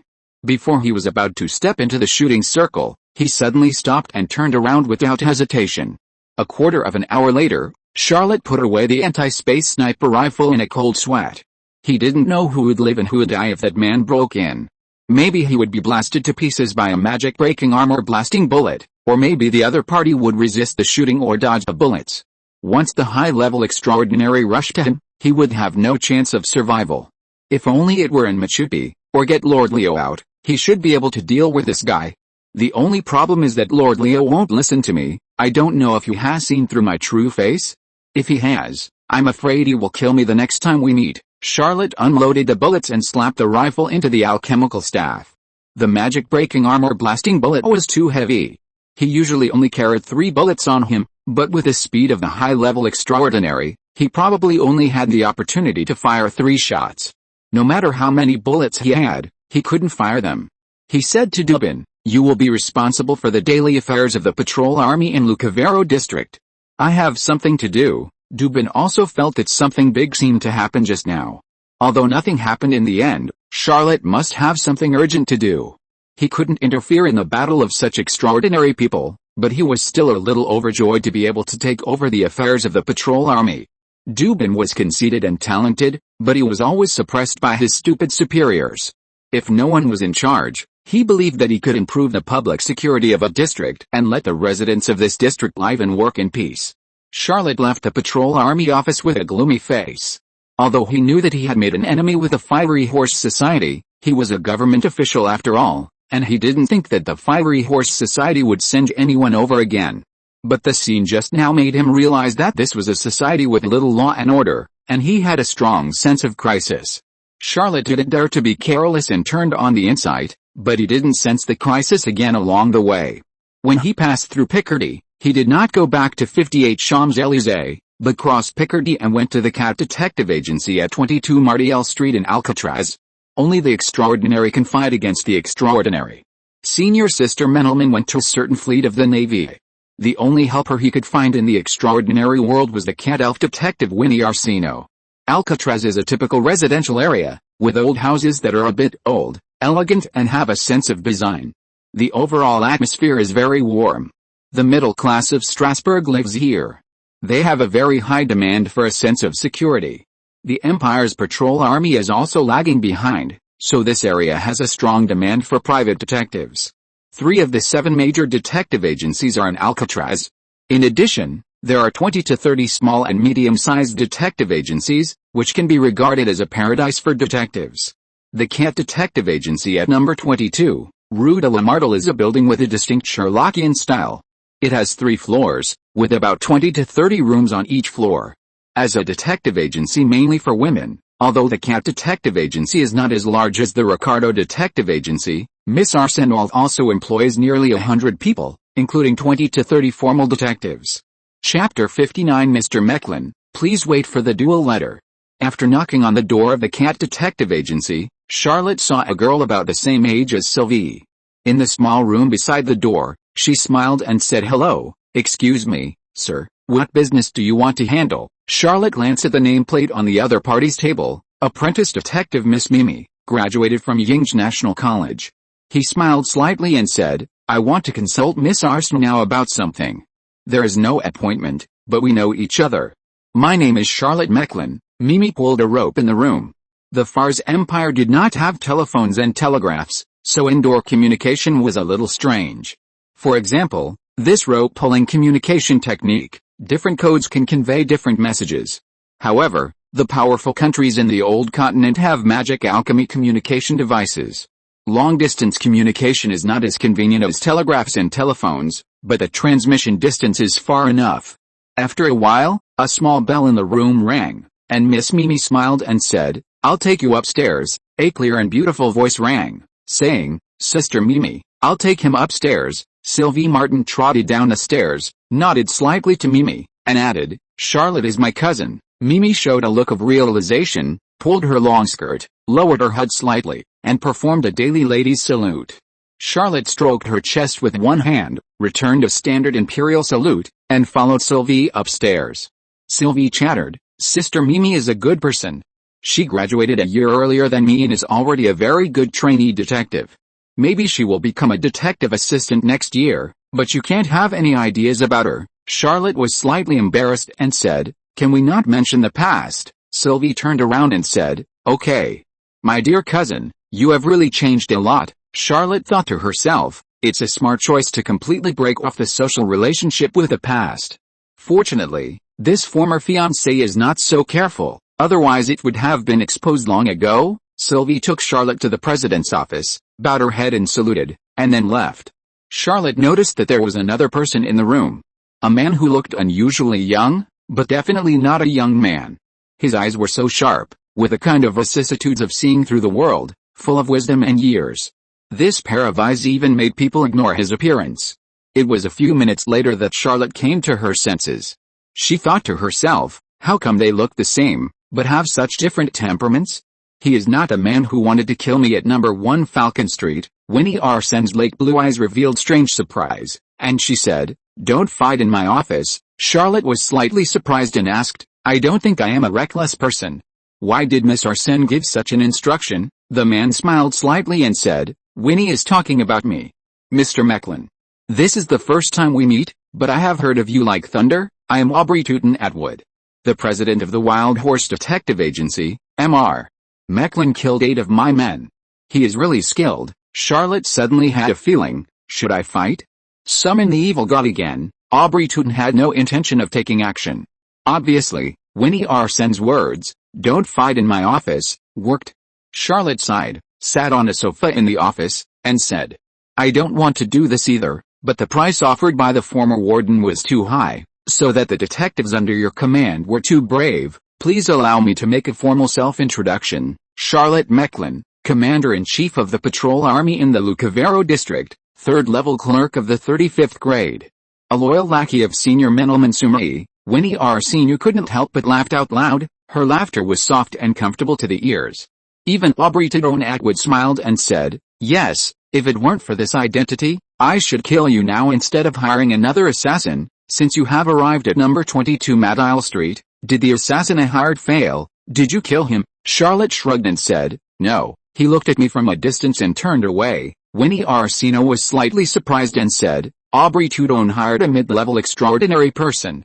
How could you force him to retreat?" Charlotte said lightly, "He went to number 1 Falcon Street and happened to encounter the Lucavero District Patrol Army training. More than 200 people seemed a bit excessive. After all, Mr. Atwood only paid 1 share. Charlotte's answer was humorous and subtle, without revealing her edge. Aubrey Tootin Atwood looked thoughtful, and after a while, he said, "I understand. Although Mr. Mecklin's strength is average, his actual strength far exceeds his performance. So, when we first investigated, you were still a 1st-level extraordinary. When I sent Wells and Addison, you were no longer a 1st-level extraordinary. When I sent Winterbourne, you performed better than the 4th level. Miss Arsen now asked me to come here to help us solve the problem, but the lives of my 8 men cannot be let go. I have a suggestion." "How about using a duel to solve this matter?" Charlotte asked. "Will you do it yourself?" He had already made up his mind to choose Machupi as the venue for the duel. Although Aubrey Tootin Atwood was a high-level extraordinary, he might not be able to get out of the maze. If he could guide him to fight Lord Leo, he might really be able to solve this trouble. Aubrey Tootin Atwood shook his head and said, "I promised Miss Arsenius that I would not do it myself. It's just that I thought you had been killed by the assassin at that time. Now that I think about it, I underestimated Mr. Mecklin and agreed too early, but I don't plan to go back on my word. The one who will do it will be Wells, Addison, Winterbourne, or a relative of a detective who died at your hands. Blood revenge, and an open duel. No one can say it's unfair, right?" Charlotte nodded. He probably understood that this Aubrey Tootin Atwood was still a little afraid of Senior Sister Menelman, otherwise he would never have taken such a big detour. And it's not easy to get away with openly killing the 35th rank civil servant of the Empire. After all, according to the laws of the Empire, Charlotte did nothing wrong. Aubrey Tootin Atwood smiled and said, "Then please wait for the duel book, Mr. Mecklin." The famous detective stood up with his hat, nodded slightly to Winnie Arsen, and left the office calmly. Chapter 60 The Empire's Youngest Night King. Charlotte let out a long sigh and said, "I haven't thanked Winnie yet." Winnie Arsen whispered, "I originally wanted you to pay a sum of cash to compensate the families of those detectives and resolve the matter peacefully. I didn't expect that Aubrey Tootin Atwood had already sent out killers, and in the end I had to use a duel to solve the problem." Charlotte asked, "Who will be my duel opponents?" Winnie pondered for a moment and asked, "Mr. Mecklin, can you honestly tell me whether you are a low-level, mid-level, or high-level extraordinary?" Charlotte answered without hesitation, "4th level. In the Old Continent, levels 1 to 6 are low-level extraordinary, levels 7 to 12 are mid-level extraordinary, levels 13 to 18 are high-level extraordinary, and there are other titles above level 18. Vinnie Arsino shook her head and said, "Then you'd better avoid the duel. As far as I know, your challengers include at least 2 mid-level and 1 high-level. Charlotte couldn't help but cursed angrily. Aubrey Tootin is a complete rogue. How can I possibly defeat a challenger above the mid-level? Not to mention the high-level ones. Vinnie Arsino couldn't think of a solution either. She suggested, "I heard that you are practicing bloody glory. Maybe you can pay a lot of money to buy a blood-sucking weapon. However, blood-sucking weapons rarely appear. If you want to buy one now, you must hide your intention to buy it, otherwise someone will maliciously increase the price." Charlotte didn't think this was worth hiding, and said, I have 2 blood-sucking weapons. Vinny Orsino breathed a sigh of relief and said, with extraordinary weapons, maybe you can fight 2 mid-level extraordinary ones, but that high-level one, he is Addison's brother. There is no way to bribe him. Charlotte thought to herself, I must choose Machupi as the duel location to make sure these Avengers never come back. He originally wanted to ask for help from Vinny Orsino, but it was no longer necessary, so he stood up and said goodbye. Thank you, Vinny. I'll go back first. I'll ask you to take care of Sylvie in the future. She is too upright, and too kind. Vinny Orsino nodded and said, Sylvie is a good detective. I will take care of her. Charlotte pushed open the door, but saw Sylvie Martin standing outside the door. She couldn't help but smile and said, I'm leaving first. Sylvie asked anxiously, what about the duel? Charlotte was stunned for a moment. He didn't turn on his insight, and didn't know that Sylvie had been standing outside the door. At this time, he could only reply, just forget it. He passed by Sylvie Martin, left a sentence, it's not that easy to kill me, then he walked out of the Cat Detective Agency calmly. After Charlotte left, Winnie Orsino whispered, come in. Sylvie walked into the president's office, still a little anxious on her face. Winnie smiled lightly and said, your cousin still has a trump card. Don't worry too much about him. Go out and work. Sylvie left the president's office and returned to the filing room. As a new trainee detective, she has been reading files these days to gain knowledge. She thought to herself, am I really too honest and too kind? Bah. Charlotte is not qualified to say such a sacred word. Charlotte suddenly felt relaxed. He returned to the Élysée Pastoral Street and went to the Cat and Clover coffee shop to pick up his 3 kittens. These 3 clever kittens are furry and not afraid of strangers at all. Their little eyes are full of liveliness and desire to explore the world. Even though they were taken away from their mother, they didn't struggle much. They curled up in the arms of their new owner with a comfortable look on their faces. Charlotte bought some goat milk for the 3 kittens. Although cat milk is better, the clever half-grown female cat obviously couldn't stand this kind of milking. He also ordered a batch of coffee. During the last raid, everything in the house was thrown away. Coffee and fruit wine, which are easy to steal, were thrown away most thoroughly. Not even the empty bottles were left. The elderly lady in the coffee shop happily gave a few blessings. Charlotte was pleased and gave an extra tip of 1 centime. He had just returned to number 58, Champs-Élysées, when Anne came to visit. Their relationship has made great progress recently. Charlotte was overjoyed and asked, I just bought some coffee. What flavor do you want? Anne replied, foam coffee. Charlotte asked with a smile while making coffee, what are we going to eat later? Anne took a deep breath and said, you are about to duel with someone. How can you be so calm? Charlotte was slightly surprised. She wanted to ask how Anne knew that she was going to duel with someone, but then she wisely gave up and asked with a smile, it's just a duel, it's not a big deal. Anne glanced at him for a while and whispered, in Fars, you can ask someone for help for this kind of multi-person duel. I can help you contact a high-level extraordinary person, who is one of my cousins. He is a knight of the 17th level, and Aubrey Teutonic is only a knight of the 14th level. I guarantee you will win. Charlotte knew that the Brittany family was the top noble family in the empire, but she didn't expect Anne to find a great knight of the 17th level. Throughout the empire, high-level extraordinary people are very rare, and each of them is a big man of extraordinary status. Menelman, the first rose of the empire, is only a high-level extraordinary. The knight is the extraordinary with the broadest road and the easiest to achieve, but the knight is also the most difficult to be promoted to a high-level extraordinary. When the fighting spirit reaches the 10th level, there is no way to improve it by hard work. No matter how mysterious the breathing method you learn is, how exquisite the meditation technique is, how hard you practice, and how high your talent is, you can't improve it by diligence. All knights must field a knight's certificate in battle. Only after obtaining the knight's certificate can you be promoted. The 17th level knight is only 1 step away from collecting all 8 knight's certificates. Any knight who has collected all 8 knight's certificates can add a holy prefix to his name, and his status is unparalleled. Back then, Zimmerman Axelrobin traveled across the 7 seas and killed the Pirate King before he successfully won the holy title and was hailed as the youngest knight king in the empire. Anne's cousin must be very important in the political arena of the Fars Empire. Charlotte hesitated for a moment and said, should I explain such a big thing to your cousin in person? Charlotte would not be stupid enough to refuse. He really needed help. He could not defeat the high-level extraordinary people at all. Even with a Machupi maze, he might not be able to pass it 100%, unless he summoned the evil gout again, but that was a dead end. Chapter 61, A Thin Human Face. If she had a chance to meet Anne's cousin, Charlotte thought to herself that she would be able to expand her network of contacts and perhaps even win a strong supporter for her marriage to Anne. As for whether it would offend the other party, that was not within Charlotte's consideration. A serious person would never give up because of the possibility of failure, shrink back, and do nothing. He would only make sufficient preparations and then bravely bear the consequences of failure. Anne nodded vigorously and said, "My cousin will return to Strasbourg in a few days. I will help you invite him to have afternoon tea." Charlotte handed over a cup of brewed coffee and said, "Miss Anne, you are really my lucky star." Anne was slightly shy and took the coffee and drank it in small sips like a lady. Charlotte invited Anne to the terrace on the third floor to enjoy the scenery of the Lucavero River. Anne readily agreed.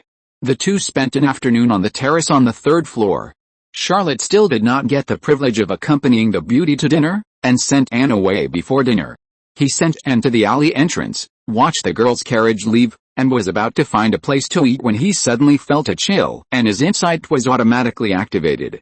A strange man with murderous intent was approaching him quickly disguised as a passerby. The man was very close, and Charlotte immediately judged that it was too late to use the anti-space sniper rifle at such a close distance. This rifle still needed a procedure to load bullets. He shook his wrist, and the blood rose cut through the air and was directly thrown out. The assassin did not expect Charlotte's reaction to be so direct and fierce. He thought that he was well hidden and the target could not find him. Facing the blood rose that broke through the air, he had no time to make any extra responses. He leaned back and used a move similar to the iron bridge, and his upper body was almost parallel to the ground. The blood rose brushed his nose and was about to fly away, but the blood-sucking thorn sword turned lightly and returned, circling the assassin's neck.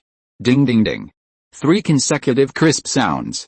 The assassin had a dagger in his hand, and it collided with the blood rose 3 times in a split second, breaking Charlotte's fatal move.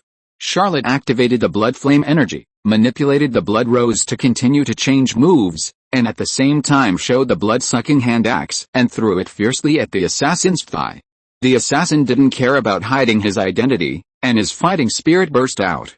He kicked the blood-sucking hand axe away with one foot, and the dagger in his hand changed several times in a row, swinging away the blood rose, and then turned around and ran away.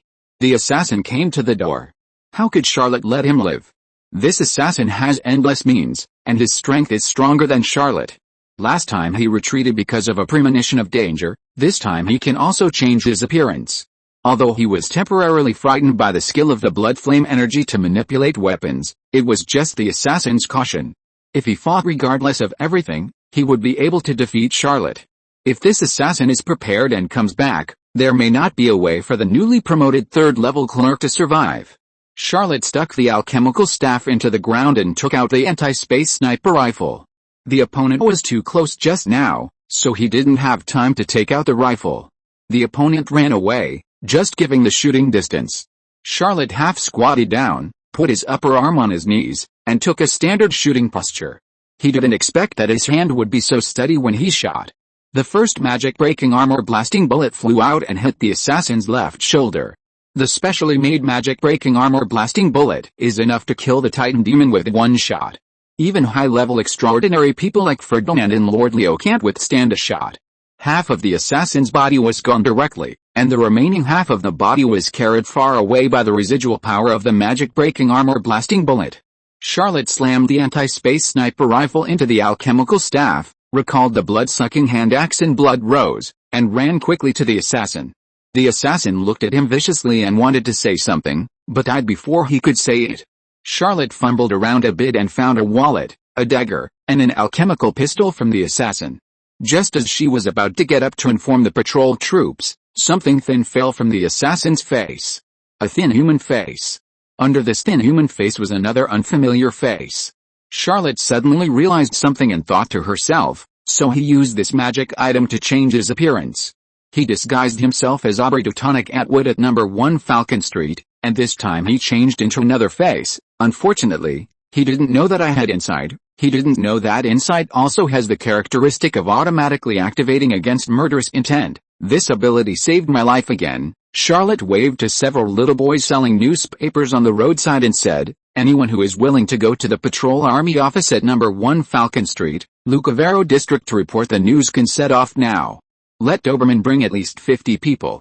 I will give 5 centimes to the first place, 4 centimes to the second place, 3 centimes to the third place, 2 centimes to the fourth place, and 1 centime to the fifth place. There will be no reward after the fifth place." Several little boys selling newspapers ran away, all wanting to grab one and get the reward of 5 centimes. In less than an hour, Dupin came running with a patrol army. Seeing the assassin on the ground, he couldn't help but said, "Boss, did you use the rifle from last time? This thing is too powerful." Charlotte shrugged and said, "Send a body to the mass grave outside the city. No need to register it, the patrol army is responsible for the city's security." Although this is Picardy, the patrol army didn't come because of the fierce fight in Picardy, so it was not a big problem for Charlotte to secretly do her work outside the jurisdiction. He took the spoils and didn't want to investigate the case. Anyway, the culprit was the Wild Horse Detective Agency, and the hatred between the two sides was getting deeper and deeper. Charlotte believed that a duel could not solve the problem. Even if the Wild Horse Agency was willing to give up temporarily, he would uproot the Wild Horse Agency when he had the strength. The group of newsboys also followed back. Charlotte called them over and asked about their ranking. As expected, they gave tips and gave each of them an extra centime as a consolation prize. Even the children after the 5th place could get a centime. He lived on Champs-Élysées. These newsboys were all very sharp-eyed. With this heroic move, it would be much easier to ask these kids to do things in the future. Dupin had handled such cases before. He used a shroud to take the assassin's body away. When the patrol troops left, Champs-Élysées became lively again. This was the era. No one cared about the life and death of strangers. Many residents were used to such street murders. Charlotte returned to number 58 Champs-Élysées and took out her new loot. There were 15 $10 bills in her wallet, as well as a little change. In addition, there was a note with an address on it, number 5 Longburg Street, Alcatraz District, Chelsea Detective Agency. If you're listening to this novel on a channel other than Fanfic World, it means they downloaded and uploaded it without effort. We cordially invite you to visit our channel, Mundo Fanfic Novelis. There you'll find the original version of this story and you can explore many other novels of various genres. We're waiting for you to immerse yourself in a world of incredible novels. Chapter 62, Cat's Mask. Chelsea Detective Agency is a small detective agency, but it is obvious that in addition to detective work, they also have other part-time businesses. Charlotte memorized the address and activated Bloody Glory, shattering the wallet and the note into powder. The dagger was not bad. After checking it, Charlotte confirmed that it was an extraordinary weapon. What was surprising was that this dagger was also an anti-space equipment with 2 attributes, sharpness and solidity. The sharpness allows this dagger to spit out a small section of aura when it is infused with fighting spirit, magic power, or other extraordinary energy, and it is sharper than steel. Solidity can make this dagger difficult to damage, so it can fight against Blood Rose without losing. If this dagger is put at an auction, it can even be sold for more than 200 EQ, which is already a top-grade extraordinary weapon.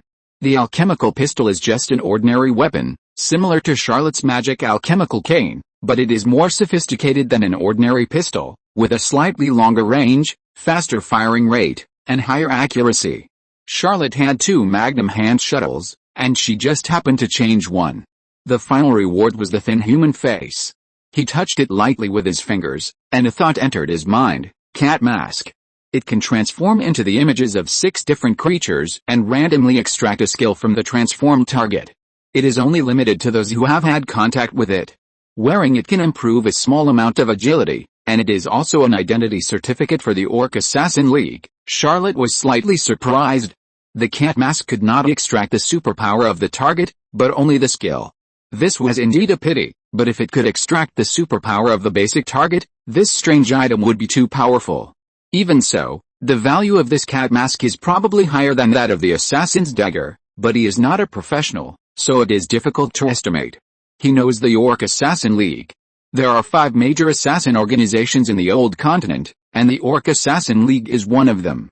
It is said that the members of the Orc Assassin League are all descendants of the ancient Orc Kingdom, with many special superpowers from their blood. They have always been active in the southern continent and rarely come to the Fars Empire. As an ordinary government employee, Charlotte Mecklin had never come into contact with any assassin organization. She had only read some documents in college. Charlotte was very curious. Why would Aubrey Teutonic Atwood go to the south to find an orc assassin to kill him? Obviously, there was the Blood Brotherhood in Fars. I heard that once the Orc Assassin Alliance accepts an order, it must be completed. If an assassin dies, another assassin will be sent, and the supply will continue until the target is killed. Aubrey Teutonic Atwood is an insider. As long as this guy tells on me, I will not be able to rest in peace. Thinking of this, Charlotte immediately wanted to kill him. If it was not difficult to operate, he would have wanted to summon the evil gout at the door of the Fiery Horse Detective Agency. Charlotte put away the spoils and decided not to think about it. It was useless to think about it anyway. He silently operated the Bloody Glory and began his daily practice. Since returning to Strasbourg, Charlotte has become anxious to practice. Facing the evil god twice has enhanced his spirituality to an incredible level, and the speed of practice is also advancing by leaps and bounds. It is easy for ordinary supernormals to improve their energy intensity, but it is very difficult to improve their spirituality. They must practice a lot and exercise their spirits before they can make a slight progress. Charlotte is just the opposite. His spirituality is comparable to that of high-level supernormals, but his energy intensity is not enough. Most people who practice Bloody Glory condense 7 or 8 bloody vortexes before they start to practice the Blood Feast meditation method. Many people have not been able to successfully meditate on any rune in their entire lives. Charlotte almost condensed the corresponding bloody rune at the same time as she opened up a bloody vortex. Now only the swiftness rune on the left leg is not yet mature. The insight rune on the forehead, the blood flame rune on the chest, and the angel thorn rune on the left hand have all been practiced with great success, so his actual combat power is far beyond that of an ordinary 4th level. Charlotte was able to defeat the strong with the weak in several battles because of this reason. There are 2 reasons why Bloody Glory is the nemesis of vampires. One is that it can cross clans and practice several secret methods. The other reason, and the fundamental reason, is the Blood Feast meditation. Only practicing the Protagoras breathing method, Bloody Glory is mediocre, but the speed is slightly improved. But with the Blood Feast meditation, Bloody Glory becomes extremely domineering. Charlotte has not encountered enemies many times, and each time the situation is relatively special. He always thought that he won by strategy, and did not know that he was already very strong. Charlotte did not know how long he had practiced, and suddenly his heart began to beat wildly. He did not know whether there was such a thing as going into the devil in this world. He was a little panicked, but he knew that this kind of emotion was not good and would only do bad things, so he forced himself to be calm. What happened? There's something wrong with the blood flame rune. Is there something wrong with my recent practice? But I'm practicing according to the vampire secret scroll. There shouldn't be any problems. After all, Charlotte is not a vampire, and Bloody Glory is an unpopular extraordinary path. There are not many scholars at Sheffield University who are proficient in this method. If he practices alone, he will inevitably encounter various situations. At this moment, he can only force himself to stay calm and run Bloody Glory over and over again, trying to suppress the changes in the blood flame rune. However, this blood rune, which is like a small heart, is getting more and more restless.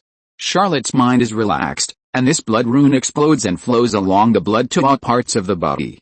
Charlotte feels that her body seems to be deformed, and her heart is even more panicked.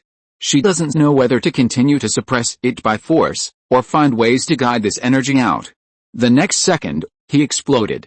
A ball of blood flame replaced Charlotte. After a dozen breaths, Charlotte finally realized it. He floated around the room and was surprised to feel the changes in his body. I am now a ball of blood flame, it's not a problem. I have practiced a blood flame transformation technique. He reversed the Protagoras breathing method, and countless tiny golden runes gathered again, turning into a small golden heart composed of countless runes. As expected, he returned from a ball of blood flame to a flesh and blood body. Charlotte raised his hands and observed his body. It was still the same as before. He couldn't help but marvel at the mystery of magic in this world. Charlotte has always wanted to open the 5th bloody vortex. To put it another way, he also hoped to practice the rune of light agility as soon as possible, but he didn't expect that the blood flame key would break through first and practice the high-end skill of blood flame transformation. Charlotte once again practiced the Protagoras breathing method, and his flesh and blood body once again turned into blood flames. He floated around in number 58 Élysée Countryside Street, and the taste was very wonderful. Although he had superpowers before, this was the first time he felt that he was no longer an ordinary human being. Chapter 63, Hands of Fire. The scientific knowledge Charlotte had learned in his life could not support this kind of physical metamorphosis, so he could only blame it on the magic of this world. He tried 7 or 8 times, transforming from a flesh body into a blood flame, and then restoring his flesh body from a blood flame. This actually helped him improve his proficiency, and he was able to change his form within a few seconds. In the blood flame state, he was immune to most physical attacks and could float around, which could barely be considered a flying technique. Limited by the fact that Charlotte was still only a 4th level, the flying speed of the blood flame was not fast, only a little faster than a normal person running, and it could not reach a high altitude, and it was a bit difficult to float to the ceiling. However, the body can change shape, and it can pass through many places that ordinary people cannot pass. At least he doesn't have to worry about being locked up in a prison in the future. It's not as unrestrained and unruly as the evil sect in the Shushan swordsman legend imagined. Turning into a streak of fire and flying into the sky, Charlotte returned to his human form. Although he complained and disliked, he was still smiling. He really didn't expect that he had first mastered the blood flame transformation technique. Blood flame transfiguration is a secret technique that Bloody Glory has never had. After all, Protagoras is not a vampire. Although he used battles to secretly learn countless secret techniques from the vampires, he was limited to the entry level of each clan and could not peek into the advanced secret techniques. Charlotte took out the diary and turned to the 3rd page of the vampire secret scroll.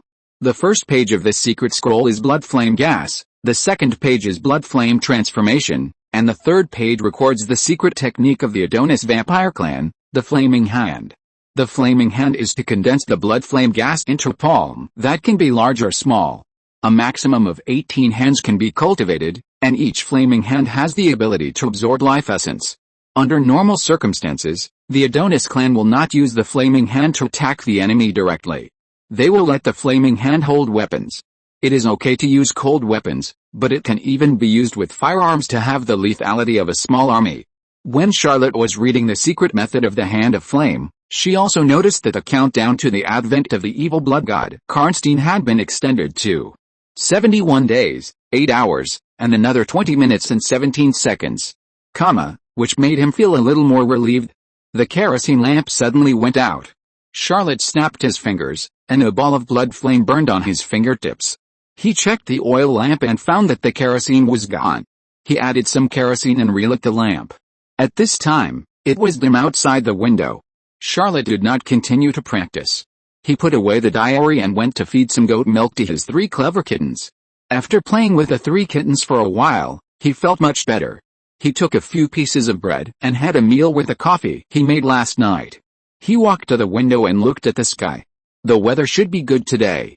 The sky is very blue. When he opened the window, fresh air came to his face. The temperature was also very comfortable and pleasant. Charlotte thought to himself, I won't go to work today. I should also prepare a carriage as the commander-in-chief of the Lucavero District Patrol Army, and the only superior in name only, who would not interfere in specific affairs at all. Charlotte did not even need to ask for leave if she wanted to skip work, because the supreme power of the Lucavero District Patrol Army to approve leave notes was in her own hands. Charlotte brewed another pot of coffee and read the latest newspaper for a while. The original Charlotte Mecklin had the habit of subscribing to newspapers. Wang Haisheng came through and did not cancel the 3 newspapers subscribed by the original owner. He just changed the place of delivery from the Savings Association apartment to number 58, Élysée Country Street. After reading the newspaper for a while, Élysée Country Street began to become lively. Charlotte estimated that the carriage and horse shop had also started working, so she took her cane and went out calmly. When he went out now, he would carry the following things with him: a magic alchemical cane, a savings union deposit certificate, a wallet, a diary, keys, an alchemical pistol, a magnum hand shuttle, a blood rose hidden in his left hand, and a blood-sucking hand axe on his back. Today, he added another weapon. The assassin's dagger was hidden in the blood-sucking hand axe. The magic alchemy staff was held in his hand. As a man's gift and accessory, it was not eye-catching. The wallet, Key and deposit slip were fine, and the blood rose was not important. However, the diary, 2 pistols and blood-sucking hand axe were indeed a bit bloated. Charlotte also hesitated whether to buy space equipment, but the price of this thing was much more expensive than the anti-space extraordinary item, and it could easily exceed 1,000 EQ. With Charlotte's current wealth, it would be better not to buy it. His total property was only more than 1,000 EQ. Charlotte also went to the Gate of Glory on purpose. Coincidentally, the direction he came out was just towards the largest carriage and horse shop on the Élysée Pastoral Street. He didn't hesitate and went straight over. This carriage and horse shop was very large, and there were dozens of carefully trained draft horses waiting for sale all year round. Not only did they have new carriages, but they also had second-hand carriages, and they were also responsible for providing experienced coachmen. As soon as Charlotte entered the carriage shop, someone came out to greet her. A senior agent asked with a smile, "Sir, are you planning to rent a carriage? Or are you planning to buy one?" Charlotte replied, "I want to buy a carriage. You don't need to recommend new ones to me. Just recommend a second-hand one. Second-hand carriages are cheaper than new ones.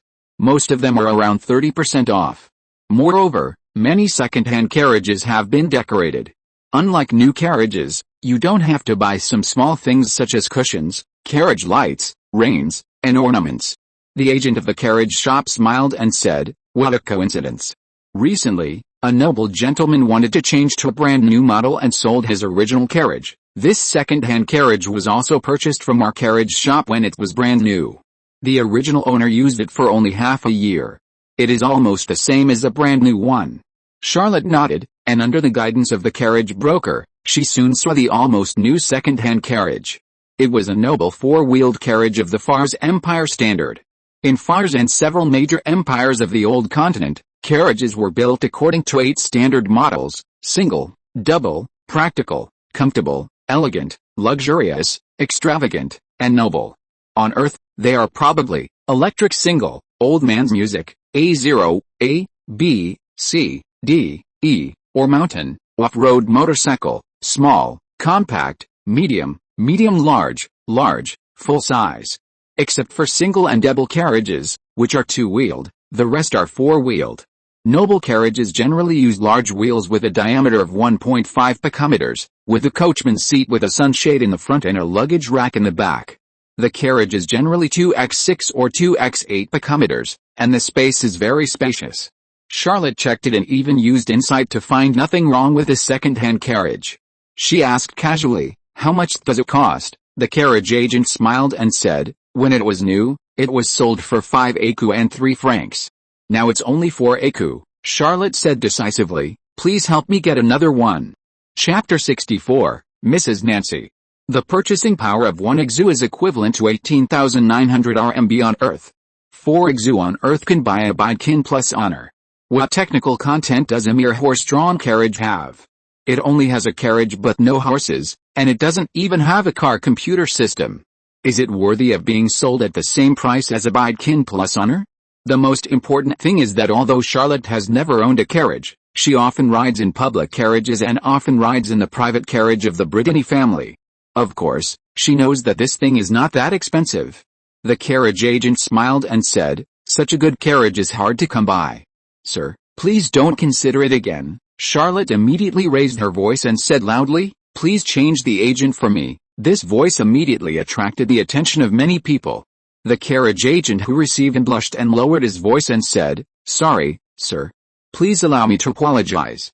This carriage can be traded for 3 écus and 8 fares." Charlotte said coldly, "I don't want to repeat it." The carriage agent lowered his voice again and said, "In fact, it only takes 3 écus." Charlotte shook her head and said, "This is the last chance to make an offer." There was a long time on Earth when car buyers were masochists.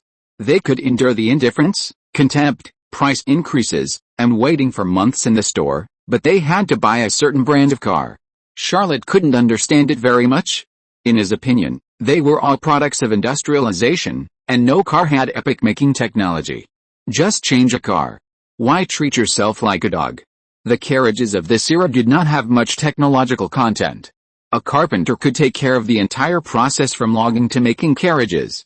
There were forests around the city, and wood was almost free. Labor was even less valuable. The most valuable part of a carriage was the decoration. Even in Strasbourg, not many people could afford a carriage. In addition, wooden carriages were extremely durable and could often be used for decades, or even passed down for 3 or 5 generations. It often took several months to find a buyer for a brand new carriage. The market for second-hand carriages was even smaller. Many people would rather spend a high price to buy a brand new carriage than a second-hand one. After all, it was something that would be used for decades, and no one was willing to make do with it. There were very few pragmatists like Charlotte. As the financial sponsor, he did not want to be treated as a fool. The carriage and horse broker gritted his teeth and whispered, 2 eucalypts and 8 forts, plus a lantern, a cushion, and a bridle. Charlotte nodded and asked, please recommend me a draft horse. This time the transaction went much smoother. Charlotte did not choose the Argento horse, which was pure golden and shiny, and looked like a divine horse from heaven. She also did not choose the pure white Brownish horse, which was known as the white marble horse, nor did she choose the tallest Shire horse. Instead, she chose a 2-year-old Brabant horse.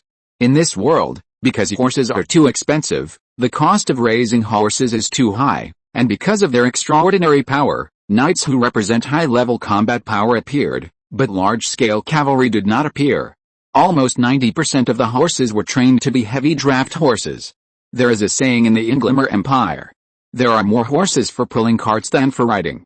Brabant horses are considered medium-sized draft horses, and their strength is also average, but they are still more than 2 picometers tall, far taller than most ordinary horses on earth. They are hard-working and not picky about food. They don't mind going hungry occasionally. Although they are weak in strength, they have high endurance and are fast. The only flaw is that most Brabant horses have mixed colors, reddish-brown, brown, chestnut, gray, and black. They are typical spotted horses and do not look good, so their prices are relatively low among draft horses. This 2-year-old Brabant draft horse cost Charlotte 2 écus, and the coach and horse shop also gave her a year's worth of fodder. Generally speaking, horses in the old world can live for 30 to 50 years.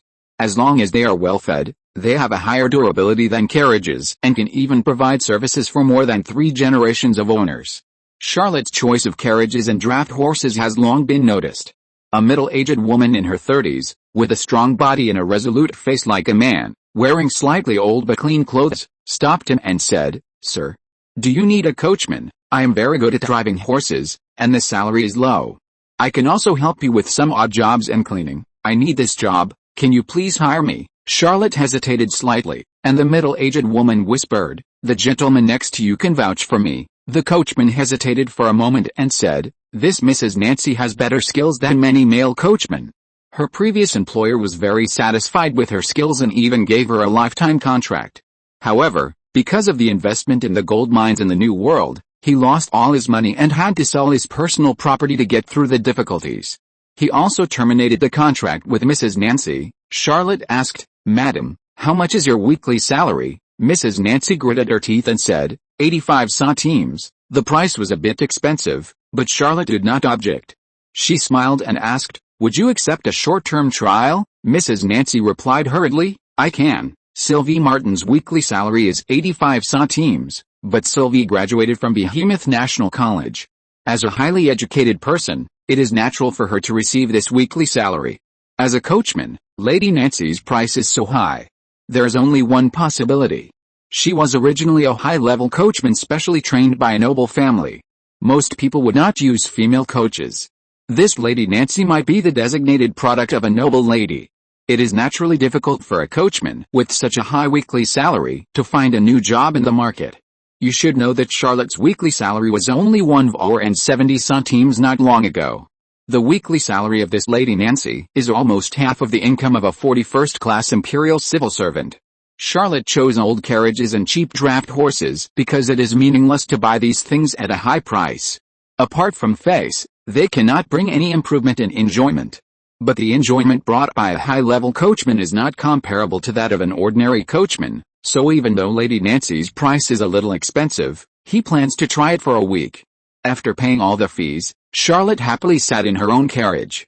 Lady Nancy put on the coachman's hat, flicked her wrist lightly, and drove the Brabant draft horse out of the carriage shop. Lady Nancy's driving skills were indeed good, and she drove the carriage fast and steady. Charlotte half lying on the carriage, looking at the decoration inside the carriage. This noble four-wheeled carriage should be a custom-made one. It is slightly longer than an ordinary carriage, and must be more than 8 picometers. The interior is set up as 2 cabins, front and back. The front one is about 6 picometers long and is a typical master cabin. The rear one is 2 picometers square, which is used for servants and for placing gifts. It adopts a fully enclosed structure and does not have the open luggage rack of an ordinary carriage. There are high-level alchemy-made crystal glass windows on both sides of the master cabin, which are outrageously expensive, making the carriage very bright. The broker of the carriage shop said that it was originally priced at 5 akins and 3 fares, and he was probably not lying. In addition to the 2 rows of seats facing each other, the original owner also had the idea of designing a small study behind the master cabin. Although it was cramped, it had a desk, bookshelf, sofa chair, and even a fixed kerosene lamp. Charlotte liked this design very much, but generally, nobles would put a soft bed in this position. Charlotte wanted to go home, but she changed her mind and turned on the copper tube of the phone, saying, "MRS. Nancy.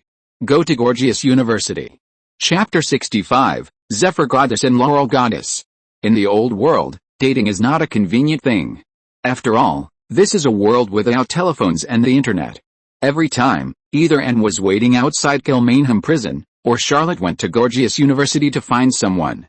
To be honest, after so many years of graduation, Charlotte went to Gorgias University more often than she went back to her alma mater, the University of Sheffield. Charlotte sat in her carriage, looking at the scenery of Strasbourg, feeling different. Before, he always felt that the roads built by this ancient country were too wide, even wider than many roads on earth, but at this moment, he realized that without such a wide road, the carriage could not run at all, especially the noble four-wheeled carriage. Although this thing is only 2 picometers wide, it is much longer than a private car or SUV on earth.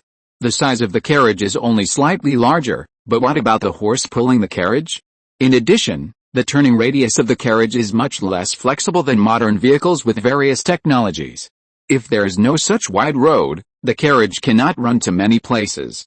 What's more, the old continent of this world, including the 5 empires, has a total population of less than 100 million, but its area is far larger than Europe on Earth, which is roughly equivalent to the vastness of Europe plus Africa. There are many nobles in the upper 7 districts of Strasbourg. Many nobles have huge mansions. A family occupies a block. Each mansion is built like a beautiful garden. The scenery along the way is quite pleasant. After entering the Val d'Oise district, the buildings are generally taller. Although the upper 7 districts are parallel, the Val d'Oise district is obviously more special than the other 6 districts. From a distance, you can see the roofs of the palace buildings and various government agencies. When passing by the central government office, Charlotte's heart was slightly rippled. If he had been in the central government office, he would probably become a second-level clerk next year, and his salary would increase by more than 10 centimes. Maybe if he worked harder for a few more years, he could consider buying a small apartment, but he would never have to think about a private carriage. Lady Nancy's voice came from the copper pipe buried in the carriage. "Mr. Mecklin, we have arrived at Gorgias University. Which teaching building are you going to?" Charlotte pushed open the sliding door of the carriage, got off the carriage calmly, and said, "Just wait for me here, I will probably be back very late, don't worry about me. The 4 universities in the empire do not allow outsiders to enter casually." Lady Nancy asked which teaching building to go to. This detail means that her original owner may have some special power. Charlotte is a serious graduate of Sheffield University. She has a permanent pass to her alma mater. As a low-level dignitary in the empire, it is not difficult for him to spend a little money and go through some connections to get a multiple entry pass to Gorgias University. In fact, he had already applied for a multiple entry pass to Gorgias University. But the permanent pass has not been obtained yet, which is a bit difficult. Charlotte does not need a permanent pass to Gorgias University. After all, Anne will graduate in another year. Multiple entry and exit passes only allow one to enter the university alone. And one cannot bring other people or drive a carriage. Charlotte had been here many times before, and found the place where Anne of Brittany was taking classes. He knew that Miss Anne had classes this morning, and he had no intention of breaking into the class. He found a bench outside the teaching building where Anne was taking classes and sat down to continue studying his diary. Charlotte was very interested in both the agility technique and the flaming hands, but he preferred the agility technique, which could improve his running speed, jumping, agility, dexterity, and reaction in all aspects, and was more fundamental to the improvement of combat effectiveness. I don't know if I can condense the rune of the agility technique before receiving the duel book. Charlotte flipped through the diary for a while, feeling a little depressed, closed the diary, and put it in her arms. At this time, a girl passed by, in a hurry, and seemed a little worried.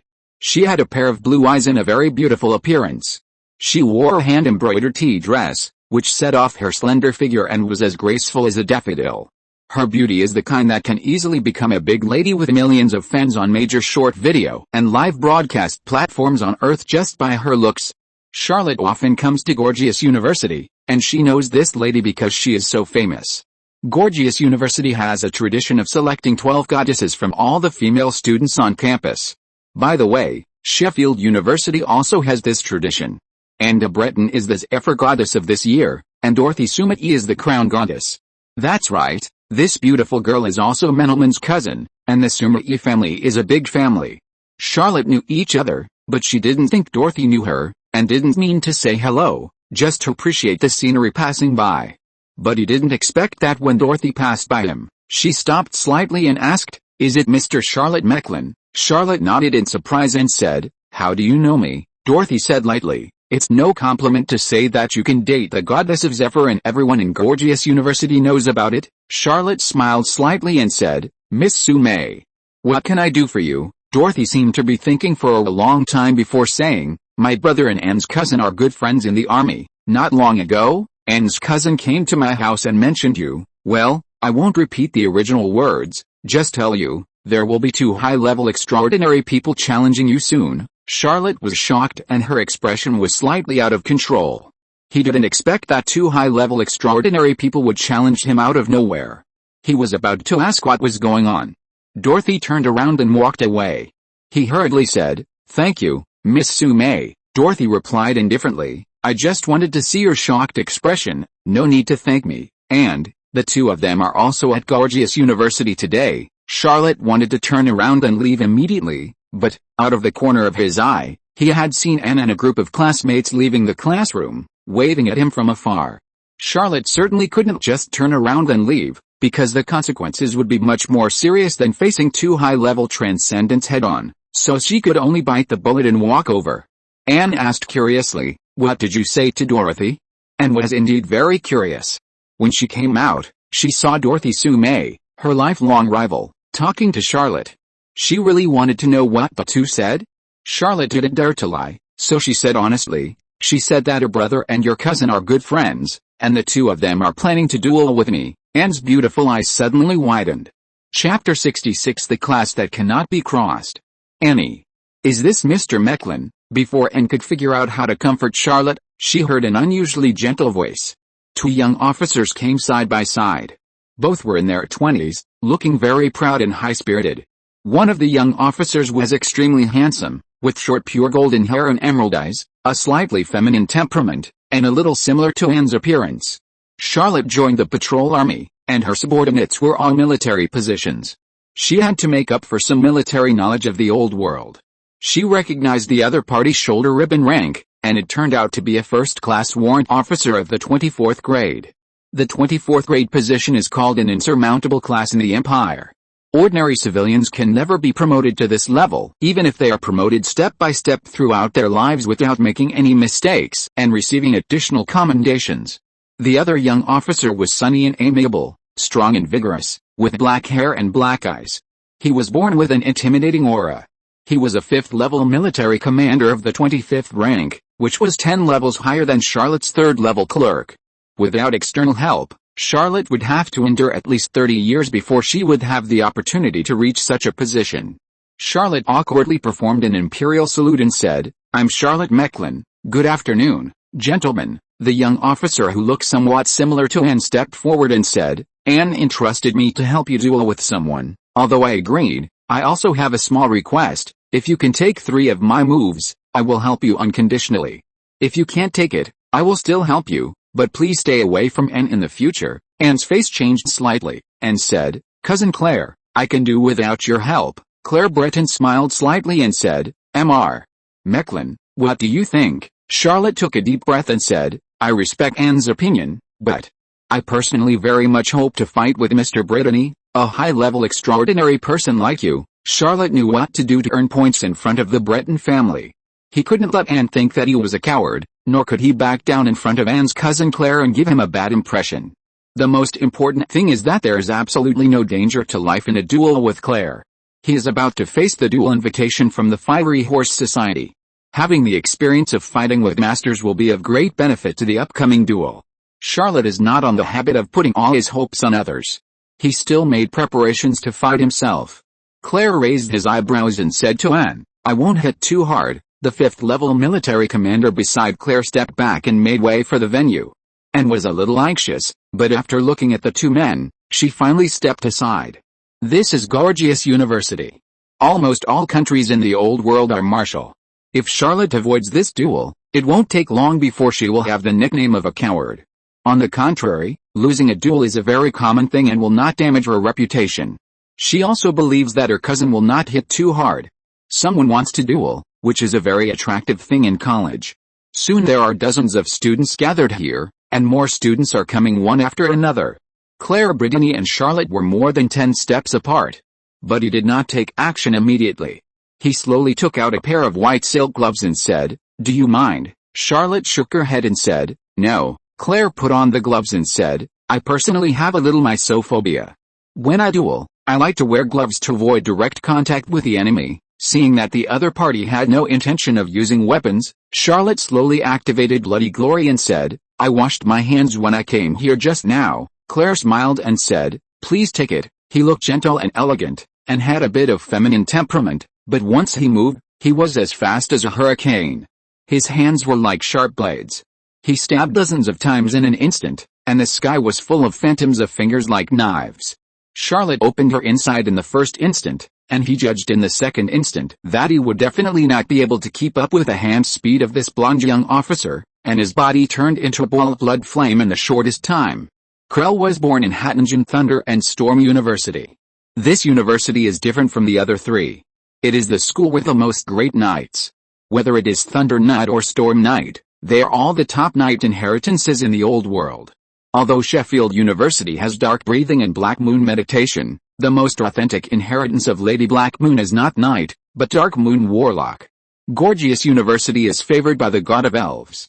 The most orthodox inheritance is astrology and card magic.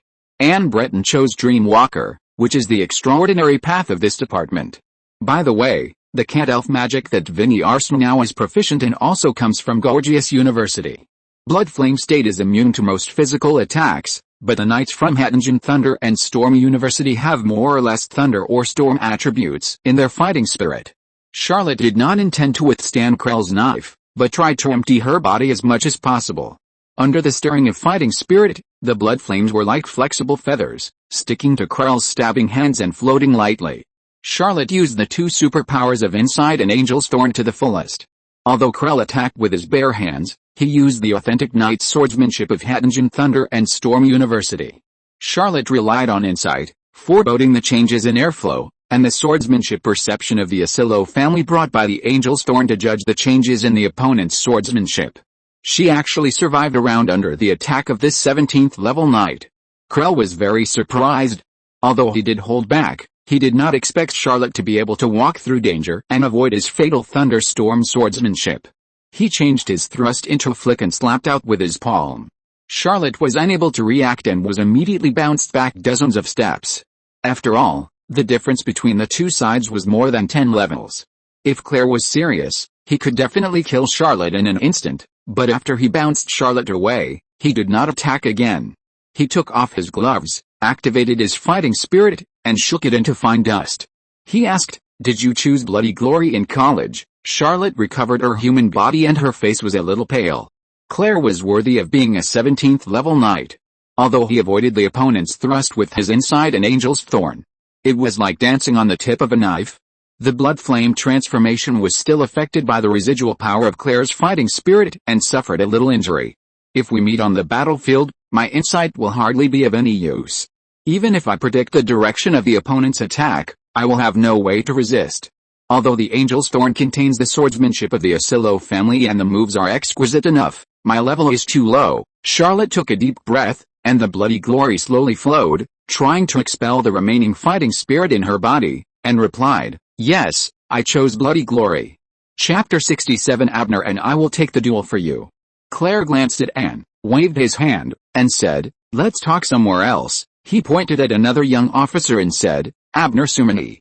My best friend, he is a 5th-level military commander of the 25th rank, a 17th rank Great Knight, and the only man who forced me to take off my gloves to fight." The young officer, who was sunny, agile, strong, with black hair and black eyes, and a natural sense of oppression, smiled and said, "I have heard of you.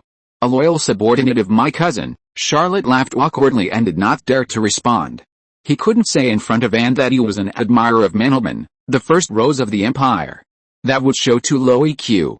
Claire and Abner, Anne and Charlotte, the four of them left side by side. The students of Gorgias University who were watching could not help but whisper. Many of them were not extraordinary people. Charlotte was able to calmly dodge the attack of Claire, the 17th level Great Knight, and used the extraordinary skill of blood flame transformation. Many students actually did not understand the key and misunderstood Charlotte's strength, which made his reputation spread all over the campus in an instant, with a different status than before. After leaving the Gorgias University campus, Claire opened the door of a military carriage and boarded the carriage first. Charlotte had no choice but to follow. The interior of this carriage was different from an ordinary family carriage. It looked like a small conference room. Obviously, it was used as a small command post during war. Claire continued the previous topic and asked, "Andy told me that you are only at the 4th level." Charlotte nodded and replied, "Yes." Claire asked again, "Have you awakened the ability of blood flame? The 4 universities all have the inheritance of bloody glory." Claire must have read the secret volume of the great philosopher of the human race, Prodigar. Charlotte did not think that this matter needed to be concealed, and replied, "Yes." Claire smiled and said, "Since you can comprehend the blood feast meditation technique at the 4th level and cultivate a bloody rune, then you don't have to try the next 2 moves. Abner and I will take the duel for you. However, if you want to marry Anne, a 4th level extraordinary is not enough. Mr. Mecklen, please keep working hard." Anne's cheeks suddenly flushed, and she said angrily, "Cousin Claire, what are you talking about? Charlotte and I are just friends." She felt guilty after saying this. After all, they are just friends. Miss Brittany will not ask her cousin for help. Claire Brittany is a rising star in the army. If he were still young and had not established enough achievements, he would have been able to take charge of an army on his own. Claire shrugged his shoulders. He would not offend Anne, so he said, "Well, it's time for us to go back to the army. We won't bother you two." After watching Anne and Charlotte get off the carriage, Claire said regretfully, "I wanted to introduce Anne to you, but someone got there first." Abner Sumai smiled and said, "Don't worry about my feelings. You've met Dorothy? Are you interested?" Claire shook his head and said, "Your sister has a very strange temper, and she doesn't seem to have any interest in me." Abner Sumai laughed and said, "I suddenly feel balanced." Claire suddenly sighed and said, "It's a pity that I still don't have a certificate of war. And I haven't had time to challenge that man." Abner Sumai also said with regret, "I heard that he has been executed. I hate myself too. I'm not strong enough and I didn't have the opportunity to challenge that scum from Miss Mecklenburg." Neither of them mentioned the man's name, Zimmerman Axelrauben. The military carriage slowly drove away. Charlotte asked, "We just bought a second-hand carriage today. Do you want to go for a ride?" Anne said excitedly, "Okay." Mrs. Nancy had seen Charlotte come out a long time ago, but she also saw Charlotte get on a military carriage with a very beautiful girl and 2 young officers. She was experienced and knew that at this time, she should just wait there obediently and not go to greet the employer without permission. Charlotte brought Anne back. She smiled slightly and said, "Sir and Miss, please get in the carriage." She stretched out her hand and pulled a copper button beside her, and the sliding door of the carriage slid open. This is a small function that many high-end carriages have. There is a mechanism to open the door next to the coachman, which makes it convenient for the owner to get on and off the carriage elegantly. Charlotte asked Anne to get on the carriage, and then she stepped on the carriage. Anne only took a glance and no longer paid attention to the carriage. The young ladies of the Brittany family all took high-end carriages when they went out. In the eyes of this noble lady, this mass-produced carriage was just a means of transportation without any luxury attributes. she whispered. "You also condensed the rune of blood flame." Charlotte spread her hands and said, "Yes, I really didn't hide it on purpose. I just think this insignificant achievement is not worth showing off to you." Anne didn't care that Charlotte didn't tell her that he condensed the rune of blood flame, but she was a little excited and happy. Although she saw it with her own eyes, Charlotte used the blood flame transformation technique, and heard him answer her cousin, but she still wanted to ask again. After getting the official answer, Anne whispered, "After condensing the blood rune, your real combat power may be comparable to that of a mid-level extraordinary, if." Anne pondered for a long time and did not continue the topic. Charlotte said to Mrs. Nancy, "Let's go to the Rose District and take a walk." Mrs. Nancy agreed, drove the carriage, and slowly went along the street to the Rose District. The functions of the upper 7 districts of Strasbourg are different. The Val d'Oise district is home to the Royal Palace and 4 universities, as well as various government office buildings and the residences of the great nobles. The Alexandre district is a high-end commercial district, a medieval version of the CBD, and a favorite of the top wealthy class. The Alcatraz district is a middle-class residential area with the most detective agencies and various private companies. The Picardy district is a commercial and handicraft district and the largest market, with everything for sale. The Garonne district, the Rosette district, and the Marvin-Sadeau district are all old urban areas from the Sherlockian dynasty, with many scenic spots, such as the Rosette River that almost runs through Strasbourg, with famous old shops on both sides, the famous Bridge of Love, and the Place de Fête, the Gate of the Stars, the Lighthouse, etc. from the Sherlockian era. Of course, it is also a little old. So the emerging nobles of the Fars Empire don't like to live in the old city. When passing by a famous coffee shop on the Rosette River that has been open for nearly 300 years, Charlotte asked Mrs. Nancy to go down and buy 2 cups of coffee. Chapter 68, Lightness. It's not to mention that this kind of time accompanied by a beautiful girl, riding in a noble carriage, drinking coffee, and watching the scenery on both sides of the Rose River is particularly wonderful. When he was on Earth, Mr. Wang, an ordinary mathematics teacher, had never had such enjoyment. In modern Earth, humans are too crazy, and it's hard to get out of it. While chatting with Anne, Charlotte had some spare time to practice Bloody Glory. Perhaps this relaxed environment had some special bonus. When passing by the lantern tower built to commemorate the old man with a lantern, the bloody vortex on his left leg suddenly trembled slightly, and a bloody rune quietly took shape. Charlotte couldn't help but smile, secretly saying, "Great, I finally succeeded in practicing the rune of lightness." Charlotte only felt that her whole body seemed to be half lighter, but in front of Anne, it was not good to jump around like a toad to try out the new superpower. He suppressed the impulse in his heart, and remained calm, accompanying Anne along the way to enjoy the scenery. Occasionally, the two of them would get off the car and visit some stylish shops on the roadside. If there were no threats from the evil god, no upcoming duel, and no feud with the fiery horse detective agency, such a life would be the favorite of the unambitious time travelers. The ambition that Charlotte aroused during her escape was also dissipated by 1 or 2% in this atmosphere. When he sent Anne back to Gorgias University, Anne's carriage was still parked at the school. When he returned to number 58, Champs-Élysées, it was already evening. Charlotte specifically asked Mrs. Nancy if she wanted to go home.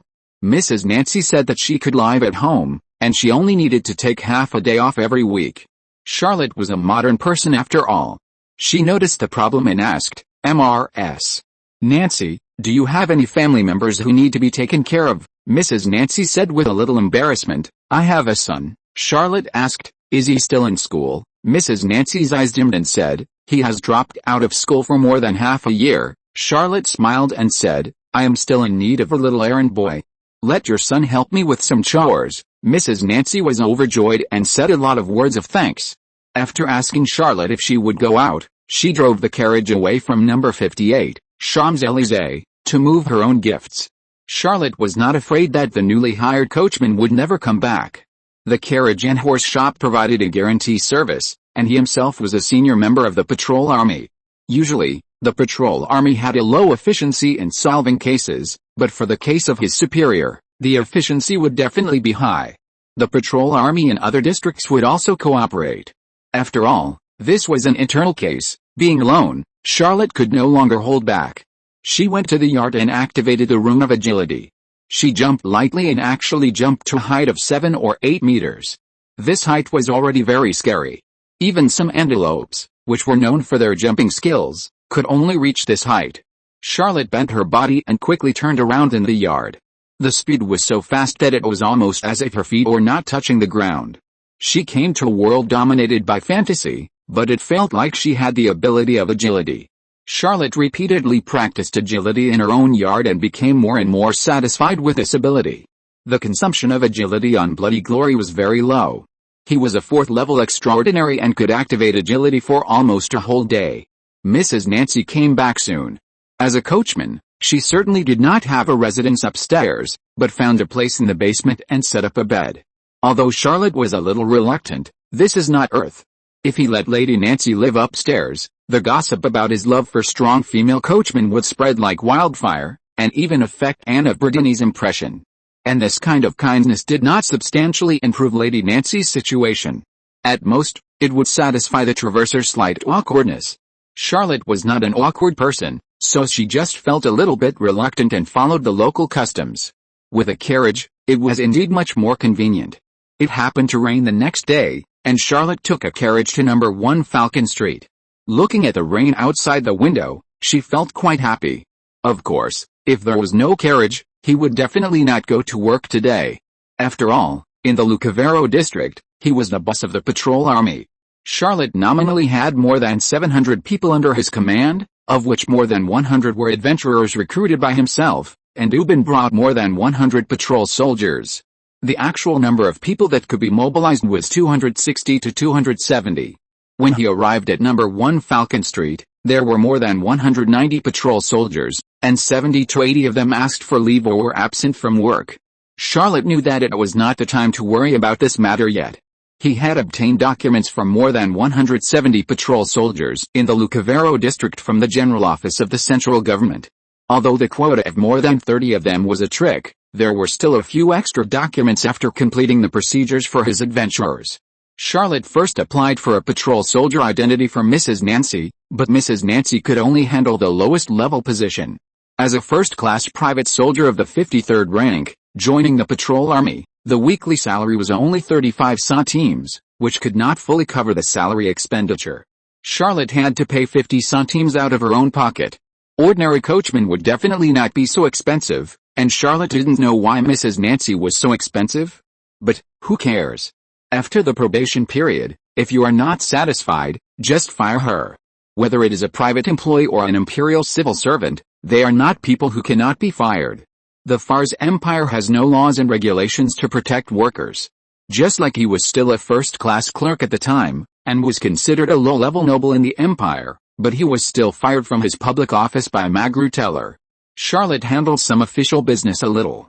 As an outer city district, the public security in Lucavero district has basically collapsed. It mainly relies on various gang members to maintain a delicate balance. Originally, the patrol army here did not actually exist, but now that there is a patrol army, it will conflict with the original gangs.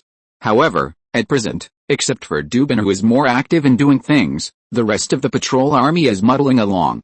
There have been 2 or 3 small-scale conflicts, and no big things have happened yet. Dubin has a thorough understanding of the gangs in Lucavero district. As an outer city district, there are more than 20 gangs in total, but the 5 largest ones account for more than 90% of the underground forces in Lucavero district. Charlotte has no interest in these things, and only learned about them. After all, he has a lot of bad debts now, so how can he manage the business of the patrol army? Charlotte stayed with the patrol army for a while, and called a dozen people to have a snack. This was his experience as a teacher in dealing with naughty students. The adventurers who were recruited were still thinking about the money he promised, and the patrol army that came with Dubin was actually quite panicked and needed some comfort.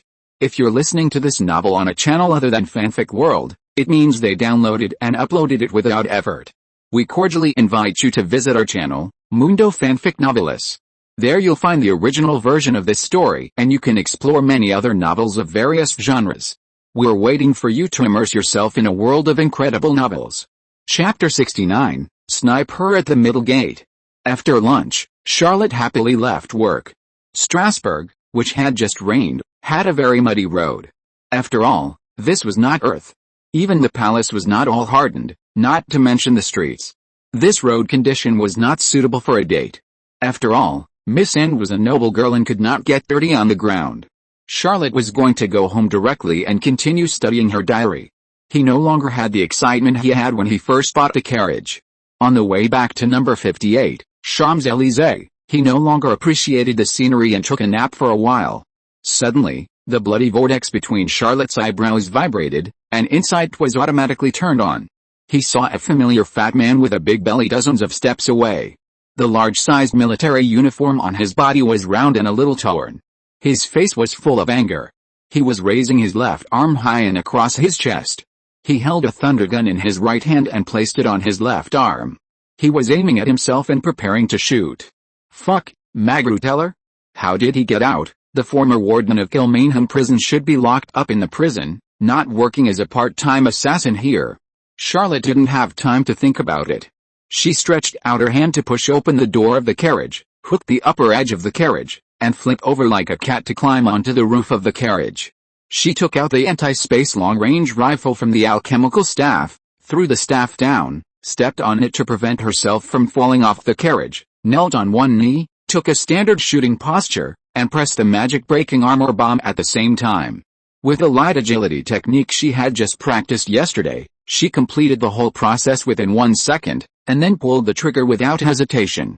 Although Magruteller was the ambush party, Charlotte fired first with the early warning of insight and the more than 3 times hand speed brought by the light agility technique. He did not use his magnum hand shuttle and alchemical pistol. After all, the former warden was also a 7th level knight, and he had touched the entry level of the middle level extraordinary. Ordinary bullets might not be able to break his protective fighting spirit. The magic-breaking armor-blasting bullet was like a divine fire, hitting Magruteller fiercely. Charlotte was not good at close combat, but her shooting level was quite reliable. With just one shot, she smashed half of the body of her former boss. Magruteller, whose lower abdomen was smashed by the magic-breaking armor-blasting bullet, rolled on the ground and struggled to get up. There was no pain on his face, but it was full of hideousness. He shouted loudly, "You made my family destroyed. I want you to go to hell with me." Charlotte couldn't help but complain, "It's not me who robbed your family." Although he divided the money, he really didn't force Magruteller to spit out the stolen money. He didn't even know who did it. Anyway, Kilmainham prison is full of prison soldiers, and there are so many talented people to interrogate. Charlotte also muttered a little, "Why is this guy still alive? Half of his body is rotten. Could it be that he has also summoned the evil god?" Charlotte was frightened whenever she thought of the evil god. There was no way. He now had the buff of 2 evil gods who could come at any time. Charlotte was about to give this former boss another shot. Half of his body was still alive. It was really terrifying. Although the life essence of the 7th level extraordinary was extremely sweet to Charlotte, he did not try to use blood-sucking weapons. It was still safer to shoot from a distance. Magruteller seemed to sense the danger, and suddenly countless flesh threads grew on his body. The flesh threads touched the ground, and the whole person suddenly jumped up and quickly approached Charlotte. Charlotte aimed 3 times, but could not lock the target, so he had to give up shooting. After all, he was not an extraordinary shooter, and he really had no ability to hit such a high-speed moving target. He stretched out his foot and hooked up the alchemical staff, slapped the anti-space long-range rifle into it, and threw the blood-sucking hand axe with a shake of his hand. Under the control of the blood flame, the blood-sucking hand axe drew a strange route and intercepted Magruteller 3 times in a row, but every time the blood-sucking hand axe hit the former warden, it would be bounced away by a strange force. The flesh strands growing on Magruteller's body soon turned into 8 slender legs. The 8 long legs moved like a half-human, half-spider monster, moving several times faster than ordinary people. Charlotte was worried that the battle would hurt Mrs. Nancy, and was also worried about hurting passers-by, so she jumped up in advance and stepped onto the roof of a building on the side of the road. Magruteller immediately caught up, and he could even run on vertical walls. The two jumped back and forth between the houses, chasing and fighting. Mrs. Nancy did not show any panic. She touched a pistol in her arms, but finally gave up the idea of participating in the battle. She sighed and said to herself, "Sorry, Mr. Mecklen, I still have a child." Charlotte's agility was just a beginner's skill after all, and the distance was soon shortened. Magruteller raised the thunder gun and fired 8 shots in a row. Although the thunder gun was larger than the magnum handgun, In order to ensure its power, the magazine was much smaller and could only hold 8 rounds of bullets. Charlotte returned a few shots with a Magnum handgun, but the ordinary bullets used in the Magnum handgun were of average power. Even if they hit Magruteller, they were bounced away by a strange force and could not break through the defense at all. Although the alchemical pistol was more sophisticated, had a longer range, a faster rate of fire, and a higher accuracy, it was not more powerful. Charlotte knew there was no need to try, so she put the Magnum pistol back into the holster and prepared to switch to the Blood Rose for battle. Magruteller had used up all his bullets, and he took out a box of special bullets from his body, and with a grim smile, he pressed the bullets into the thunder gun. Charlotte secretly complained, "I am a civilian who is not good at fighting. Why do I have to fight with people in the street?" Although the patrol army is not a main combat unit, it is also a unit. In the military sequence of the Empire, it is the main force of street fighting and cannon fodder to fill the pit, but Charlotte is a civilian general leader and does not belong to the combat sequence. Magruteller fired 18 rounds in a row, and Charlotte realized it belatedly and said in surprise, "This guy has a space bullet bag, otherwise how could he carry so many bullets?" Charlotte originally wanted to use the method of roaming to consume Magruteller's combat power. After all, he graduated from the University of Sheffield and had long seen through the source of the combat power of the former warden. This is a kind of spell-like weapon. Classical alchemy from the Kabbalah magic system. If Protagoras is a great philosopher, Kabbalah is a great philosopher among great philosophers. He is a patriarch who created a school of knowledge, not a level of creating a secret method. Kabbalah is a believer of the old man with a lantern. He studied the Dead Sea parchment scrolls and created a magic system named after himself. He is also the founder of classical alchemy and the ancestor. Spell-like weapon is the pinnacle product of classical alchemy and the highest masterpiece of so-called self-alchemy. Chapter 70 Classical and Classical Alchemy. There are 2 popular alchemy schools in the Old World. One is called classical alchemy, also known as magic alchemy. Charlotte's cane is the work of this school.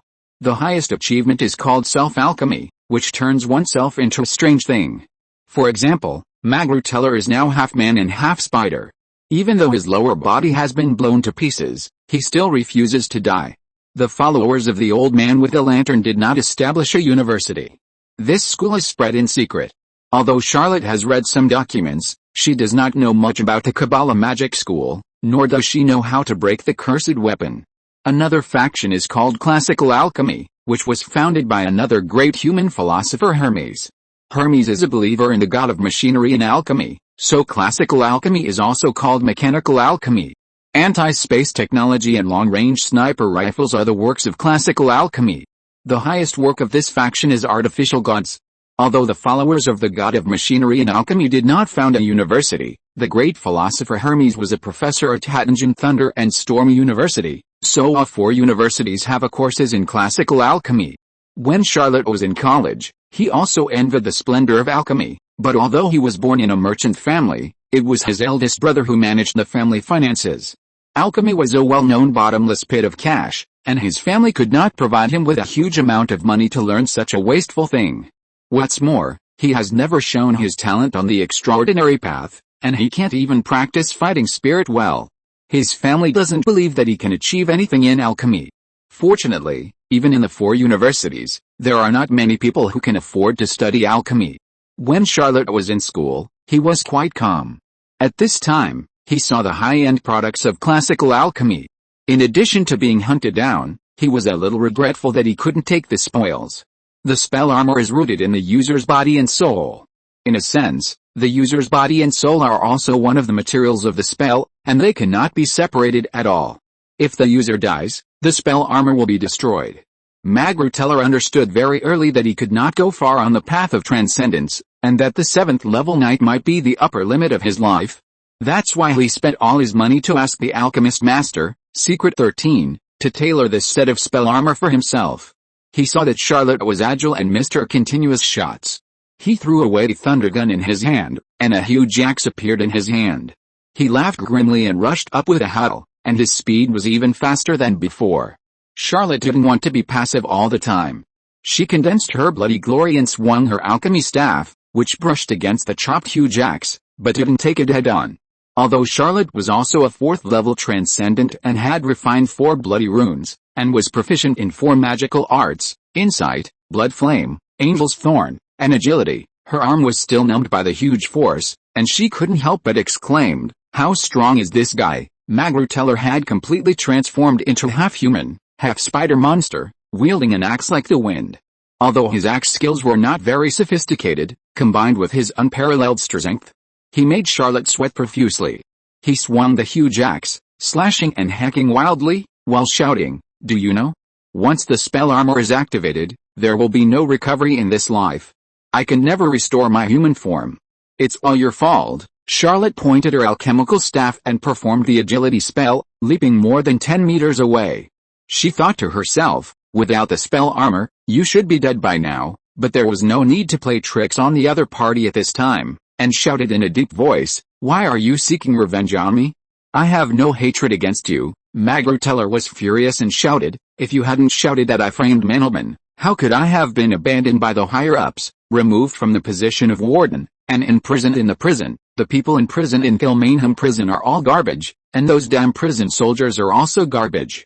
I shouldn't be there at all. They forced me to spit out the wealth I had accumulated for a lifetime, and they humiliated me, tortured me, and intimidated me. I have killed them all, and you are the only one left." Magruteller's physical strength seemed endless. He swung a huge axe and fought loudly for more than half an hour, but he still didn't feel tired. Although the fight between the two had attracted the attention of countless people and even destroyed many houses, Charlotte tried her best to avoid destroying the surroundings, but the battle was not so controllable. But there was still no sign of the patrol army. Charlotte herself was the general leader, so of course she knew what the patrol army was. He didn't expect anyone to stop Magruteller, so he could only think hard about how to get rid of this opponent with his current combat power. Charlotte was 70% to 80% sure that as long as Magruteller didn't move, he could only use 2 magic-breaking armor bombs to blow the opponent into slag. But the former warden moved too fast, and he didn't have many magic-breaking armor bombs in his hand.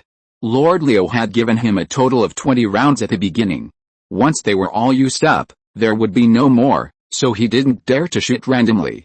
The blood-sucking hand axe was blocked by the strange energy on Magruteller's body, and could not be chopped and broken through the opponent's defense. The blood rose was probably not able to break through, and the magnum hand shuttle and the alchemical pistol were even less effective.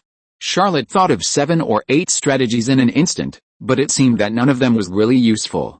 Charlotte only felt that she was at a disadvantage and could not win despite all her efforts, but she didn't know that 2 spectators 100 meters away were already stunned and surprised at his tyranny. Reggie Asu and Kalenda Modi were both mid-level extraordinary people who worked for the Wild Horse Detective Agency and were also the second candidates to duel with Charlotte this time. The two brought the duel book drafted by Aubrey Tootin Atwood and came to number 1 Falcon Street to deliver it, and also wanted to observe this opponent.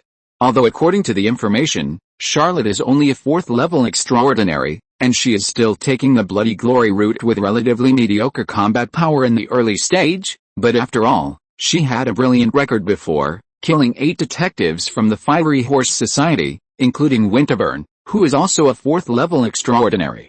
The two of them did not expect to see Charlotte being assassinated in the street by someone, and the person who shot was a mid-level extraordinary. Magruteller and Charlotte sniped on the long street, and half of his body was broken. The two of them just sighed that this kid actually had an extraordinary rifle and was decisive in his shots. He was really good. When Magruteller used the spell weapon and turned into half-human, half-spider monster, the two were really surprised. Charlotte had too little combat experience, and he didn't know that Magruteller in this state was equivalent to the combat power of the high-level mid-level, at least comparable to the 10th level knight. They were able to fight back and forth with Magruteller, who was using spell-armed weapons, but they were only slightly at a disadvantage. Reggie Asu and Kalenda Modi looked at each other and decided to go back and persuade the president to remove them from the duel list. After all, they were not real relatives with the 8 dead detectives. Chapter 71 True Bloody Glory. Charlotte didn't know that the 2 detectives from the Fiery Horse Detective Agency were spying on him. He was very happy at this moment because he had mastered the Rune of the Light agility technique yesterday. Unfortunately, I haven't broken through to the 5th level yet. If I can master the Rune of the Spirit Spider technique, this monster won't be able to outrun me. At this moment, In Charlotte's mind, Magruteller was already a monster. Anyway, this former boss used the spell weapon and could never return to human form. Charlotte didn't use the Blood Rose. In his opinion, the Blood Rose could not turn the tide of the battle, but would expose a trump card. It was better not to use it for the time being. He held the alchemical staff in his right hand and the blood-sucking hand axe in his left hand. He threw out a weapon from time to time. Although he was not at a disadvantage in the battle, he was very fancy and the scene was not ugly. Reggie Asa watched the fight from afar. He was also a master of swordsmanship. He had once admired Wells's swordsmanship and recommended him as one of the top 3 swordsmanship in the detective agency. However, Charlotte moved around freely. The blood-sucking hand axe was fine, but it could be manipulated remotely. The alchemical staff in his hand was exquisitely changed. It was the best swordsmanship, obviously better than Wells. Although this fortune teller was killed by Charlotte at the first encounter, he was a rising star in the Lima Detective Agency and was highly valued by the old detectives. He was not only a fortune teller, but also had a second profession. He was also a second-level knight. Just like his most proud skill was to predict the trajectory of bullets, but in fact he could also predict the changes in swordsmanship, but his better side covered up the relatively less excellent side. Wells even beat the 4th-level old detective in swordsmanship in the Lima Detective Agency. Reggie Asu whispered to his companions, Charlotte has at least 2 superpowers, blood flame energy and agility. Even if they are not considered superpowers, his swordsmanship is enough to challenge higher-level opponents and defeat many level 5 or 6 knights. Kalenda Modai took a deep breath and said, luckily we are here and saw this fight. If we were on the duel field, neither of us would be this guy's opponent. What's more, he has several extraordinary weapons. It's infuriating. Are government employees so rich? We have to save up for several years to buy an extraordinary weapon, and the quality may not be that good. Reggie Asa watched the fight intently and said puzzledly, why does the other party in the fight seem to be the warden? Didn't he hire our detective agency? Kalenda Modai was reminded by his companions and also saw that the person who assassinated Charlotte was Magruteller, and replied, it was indeed the warden. I heard that he lost power and most of his wealth was extorted. Why did he run away again? Maybe. Charlotte's extraordinary weapon is Magruteller's wealth. The 2 detectives were not well-informed people, so their random guesses were naturally far from the truth. Charlotte used the alchemical staff continuously to swing Magruteller's giant axe. The bloody glory in his body was like boiling blood, wandering back and forth between the bloody whirlpools. He even felt his whole body was hot, and his fighting spirit was getting higher and higher. Charlotte just thought that this was a normal phenomenon in the battle, until he accidentally blocked it. His power was not pure, and he failed to remove Magruteller's giant axe. His whole body was shaken by a huge force, his chest was nauseated, and he secretly said that it was not good. Just as he was about to retreat desperately, the bloody whirlpool in his heart suddenly spit out a bloody glory, which penetrated the other 3 bloody whirlpools. A strange feeling suddenly arose, and the blood-sucking hand axe driven by the blood flame. Whimpering and vibrating, the speed suddenly increased by 30%. Breaking the body protection fighting spirit of the former warden in one fell swoop. Magruteller's life essence poured out like a torrent. He roared, his fighting spirit burst out, and shook the blood-sucking hand axe away. Just as he was about to hit Charlotte hard with an axe, he slowed down a little and slashed it on a high wall, rubbing her cheek and smashing the thick high wall into pieces. The entire wall collapsed. Charlotte escaped death, her heart pounding, but the feeling just now was deeply imprinted in her mind. The runes of blood flame vibrated, and once again sent out bloody glory, injecting it into the other 3 bloody vortexes. Sure enough, that feeling came again. The control of the blood-sucking hand axe was almost twice as flexible as normal, and the power was also 40% to 50% greater, and it was a few points stronger than the previous attack. So this is the real use of bloody glory. After changing the control mode of bloody glory, the blood-sucking hand axe once again broke through the strange power of Magruteller's body protection. When the former warden reached out to pull it out, Charlotte summoned the blood-sucking weapon back to prevent it from falling into the hands of the enemy. Telekinesis is not without its drawbacks. Once the enemy grabs the weapon will change hands. In order to avoid this situation, Charlotte attacked the neck, back and other places. Magruteller was furious and swung the axe in his hand like a windmill, leaving Charlotte no chance for the time being. After Charlotte succeeded twice, he calmed down and suppressed the desire to attack. He began to think, since the blood flame can be operated in this way, then can the other 3 blood runes work? He took a deep breath, and a bloody glory gushed out from his left leg, which was infused into the other 3 bloody vortexes. His body suddenly became 3 points lighter. Charlotte jumped up, 1 or 2 more picometers higher than when he activated the light agility technique normally, and his speed was also 30% faster.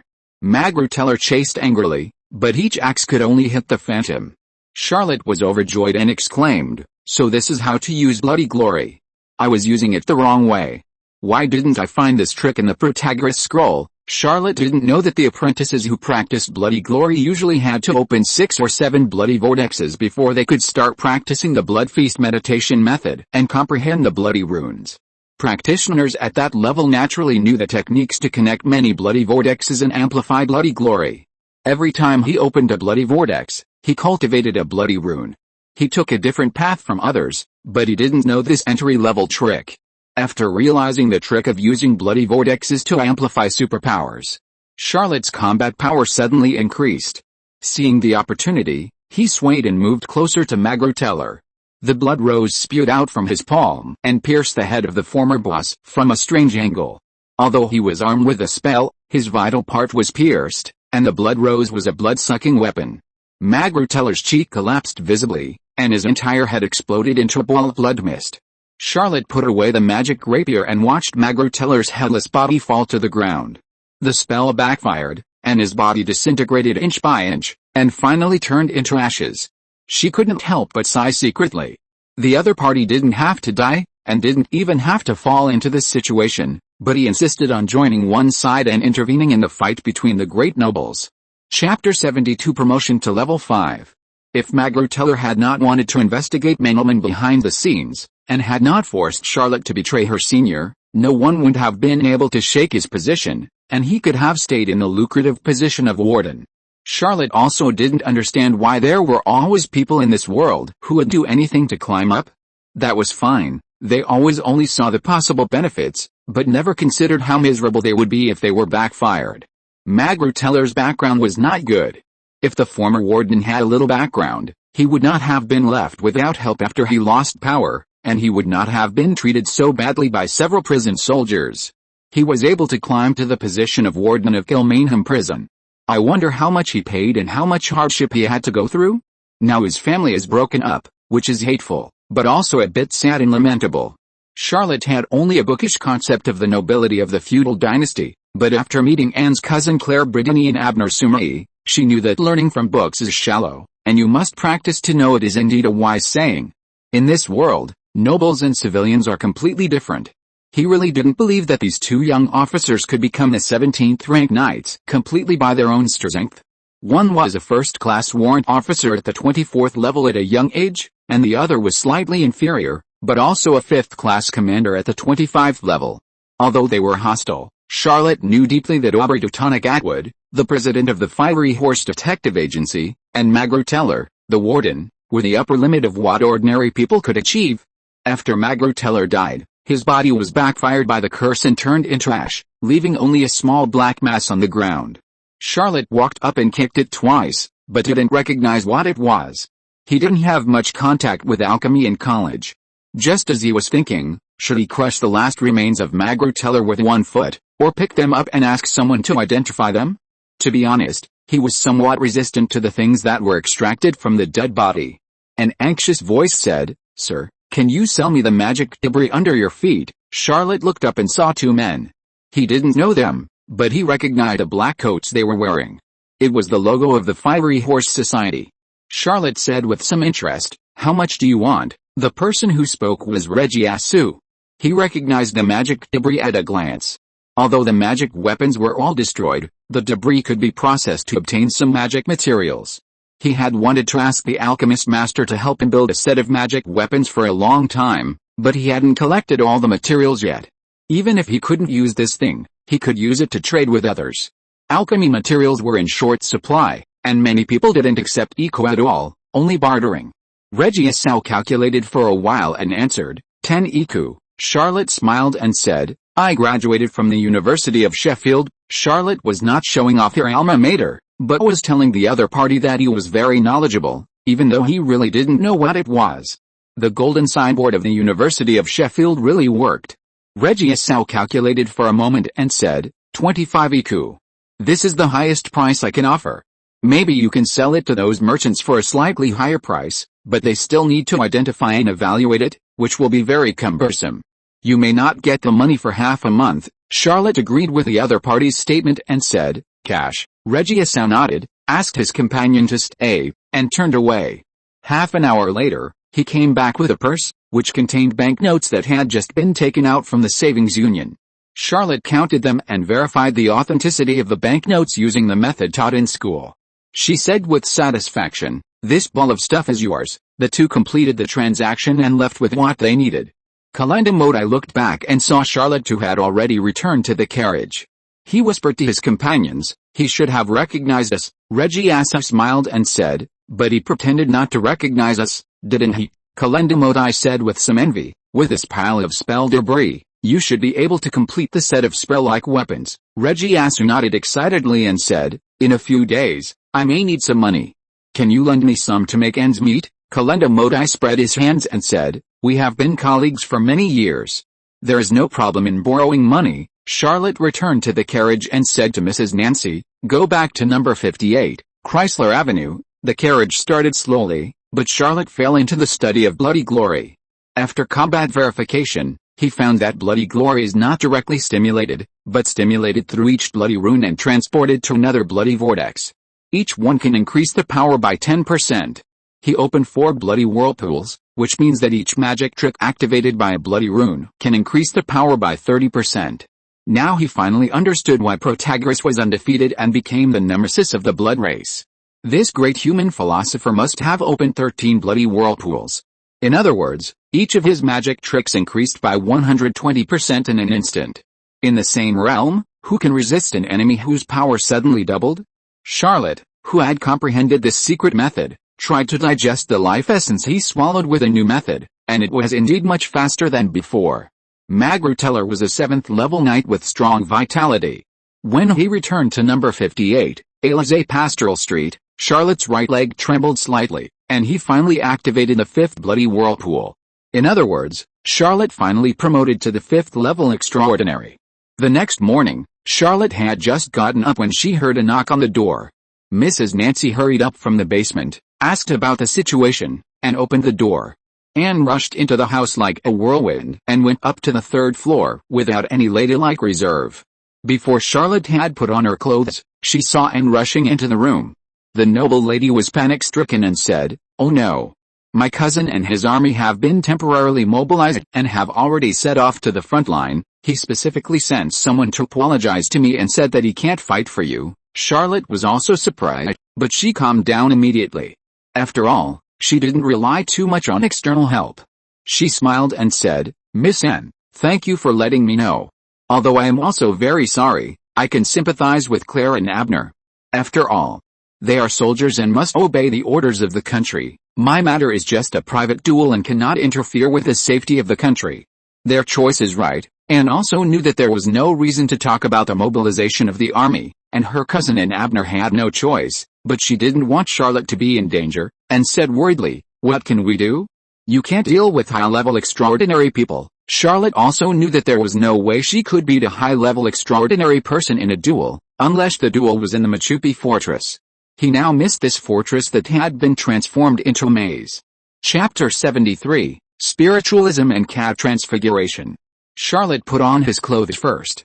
Although he was a civilian, he was the chief of the patrol army after all, so he also received several sets of military uniforms. He had been alternating between casual uniforms and military uniforms these days. Yesterday, Mrs. Nancy washed several casual uniforms and they were not dry yet, so he wore military uniforms today. Military uniforms on Earth are mainly practical. Military uniforms in the Fars Empire are divided into 3 levels. The uniforms of soldiers at the bottom are simple, cheap and durable. Above the 37th level, they are called the lower class of the rich and powerful, and the military uniforms are mainly beautiful.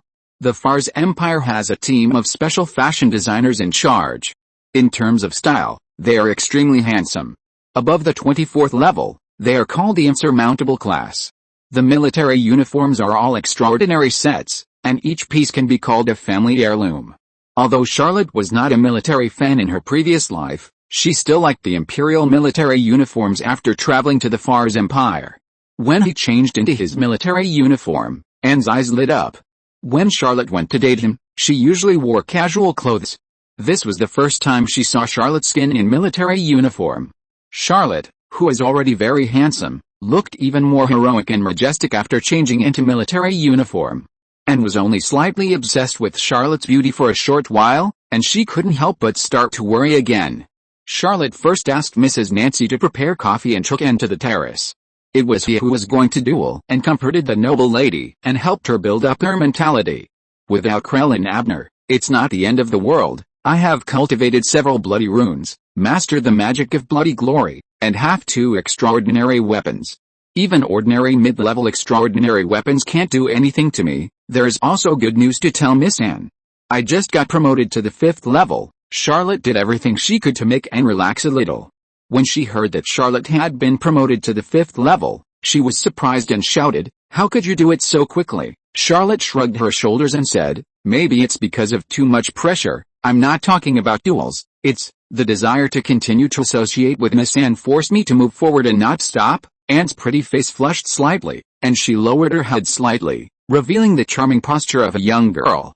After a while, she still couldn't let it go, and whispered, "I will also find a way to make you win, Charlotte." She stayed with Charlotte for more than an hour, and then hurriedly said goodbye, obviously to find a way. Charlotte couldn't keep her, so after sending Anne away, she asked Mrs. Nancy to go to number 1 Falcon Street to find her patrol soldiers and inquire about what happened in Gilmanham prison. Those adventurers were fine, but the group of people brought by Dubin were all geomancers from Strasbourg, and they were good at getting information. Charlotte didn't plan to go to work today, nor did she need to ask for leave. She wanted to hone her skills at home, and the bloody glory of the new breakthrough. Mrs. Nancy came back soon, her face a little sullen, and said to Charlotte, "The patrol army has learned that the former warden Mr. Teller suddenly attacked during the interrogation, killed more than a dozen prison soldiers, and escaped from the prison. It is said that the scene was tragic." Charlotte couldn't help but mourn for those former colleagues. He didn't know if any of his acquaintances died in this disaster. Fortunately, he didn't have many acquaintances in Gilmanham prison, not even more than 3, and it shouldn't be so coincidental that they were all killed by Mr. Teller. Charlotte practiced at home for a day, and in the evening, an unexpected visitor arrived. It was the president of the Cat Detective Agency, Winnie Arsino, who was known as the Cat Spirit Detective, and the employer of his former fiancée Sylvie Martin.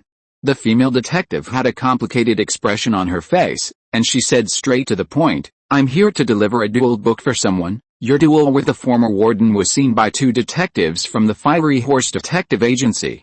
They happen to be one of the original duelists, but now they have given up participating in the duel." This is a new duel book? Charlotte thought of the 2 detectives who bought the remains of the spell, and was slightly surprised. He thought they were just passing by, but he didn't expect there was such a connection.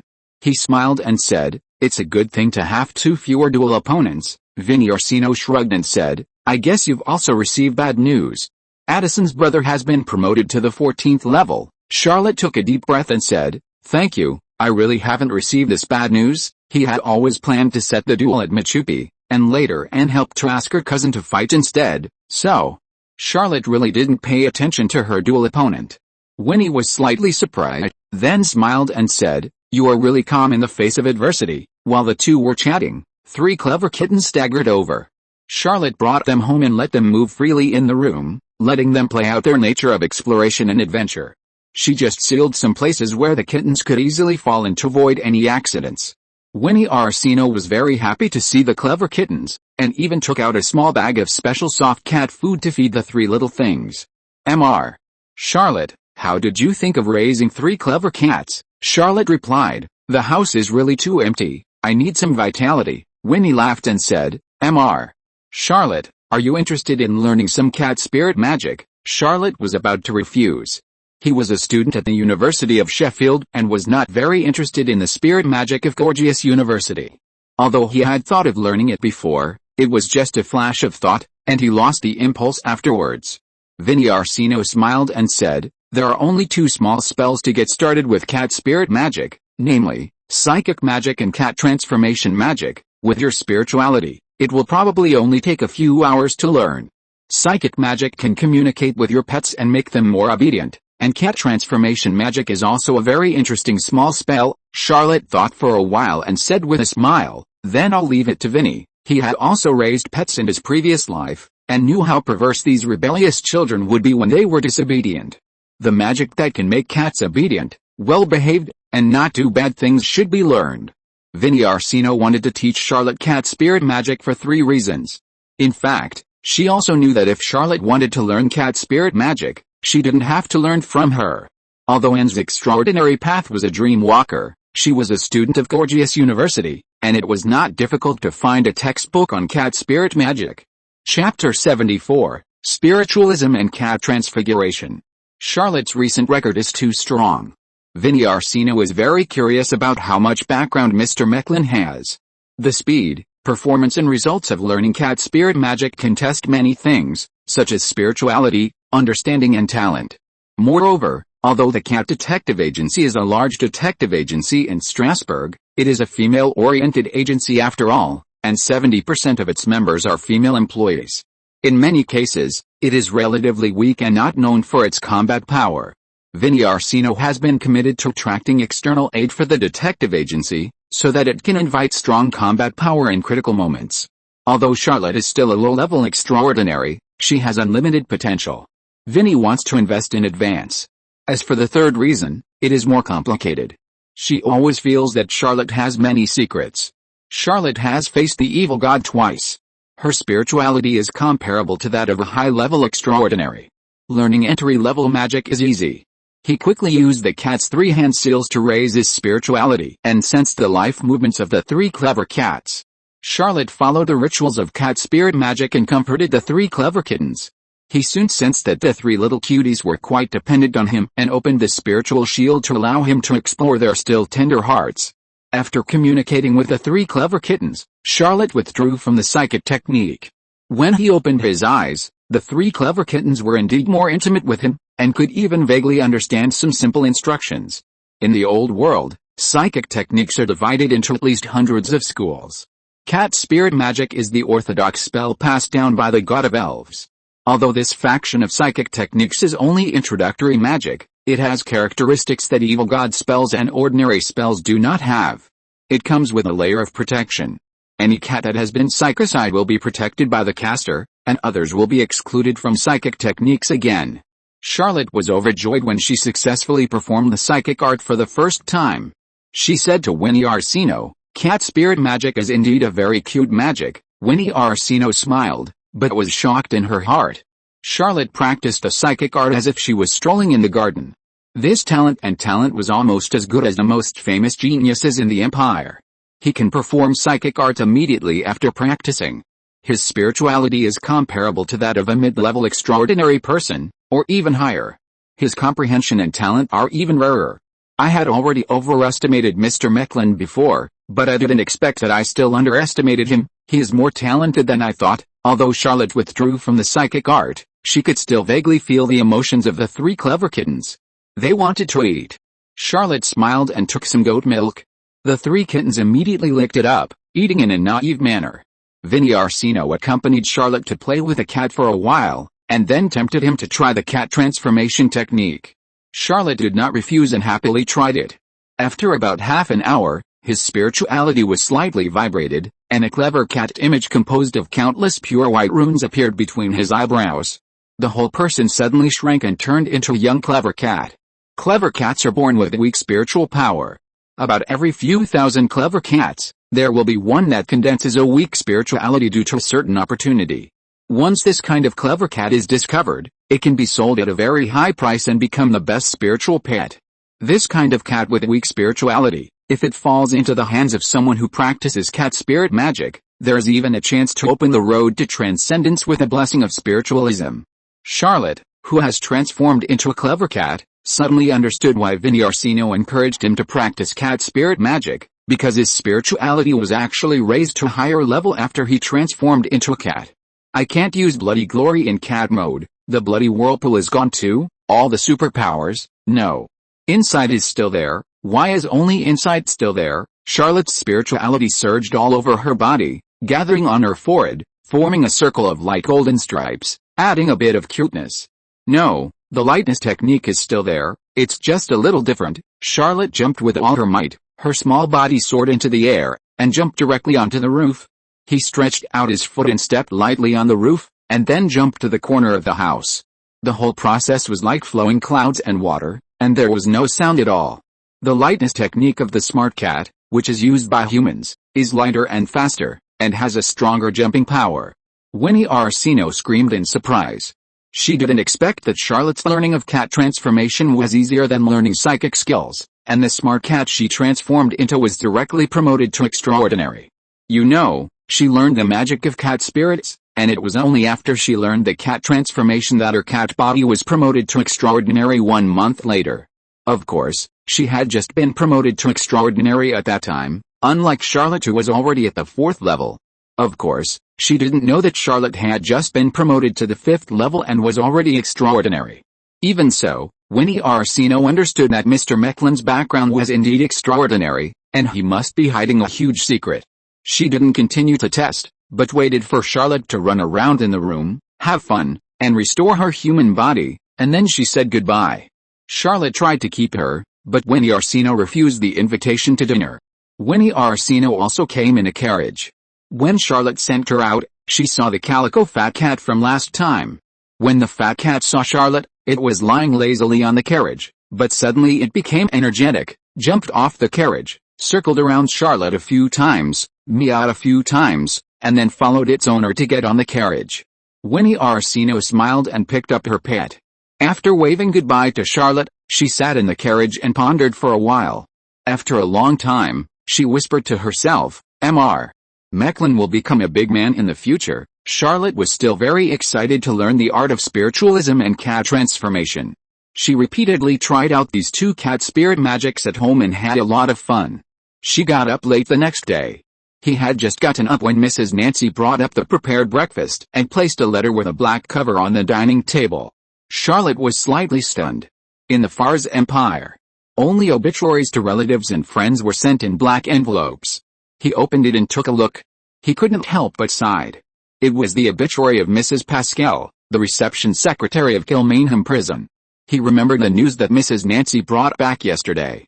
He was 80% to 90% sure that Mrs. Pascal died of magruteller, otherwise it would be a coincidence.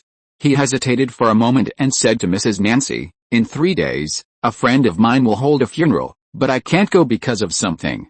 Please go there for me and send a gift of 1/4.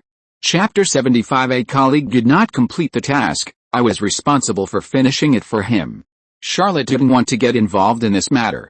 Besides, he and Mrs. Pascal didn't have a deep friendship, they were just ordinary colleagues. Giving a gift of 1 valor and asking a private coachman to go there was already a very good etiquette.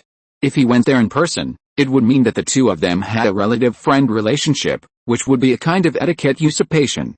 Mrs. Nancy agreed and took the 1 valor from Charlotte. Charlotte also gave her 2 centimes as the cost of running errands. Charlotte took a look at the weather outside. It was gloomy and still raining. He decisively absent from work again. Anyway, as the commander-in-chief of the patrol army in the Lucavero district, no one would check his attendance. Letting go of this matter, Charlotte ate while reading the duel book sent by Winnie Orsino. He was too addicted to learning cat-elf magic yesterday and had not read this first duel book in his life. The duel was in standard format and had legal effect. Like a house contract, it was made in triplicate, with 1 copy for each party and the other copy to be sent to the local patrol office for safekeeping. The duel was to be held in 3 days. The witnesses of the duel were Winnie Orsino and Aubrey Tootin Atwood. The duelists were Charlotte Mecklen and Harriet Alva. According to the rules of the duel, the time was decided by Harriet Alva, who proposed the duel, and the location was decided by Charlotte Mecklen, who accepted the duel. Addison's full name was Addison Alva. The Alva family was considered a middle-class family. Both children were sent to school. Harriet even went to the National Academy and successfully entered the army. When she joined the army, she was a 44th class second-class non-commissioned officer. Now she is 32 years old. Because of her bravery in the army, her promotion speed is not slow.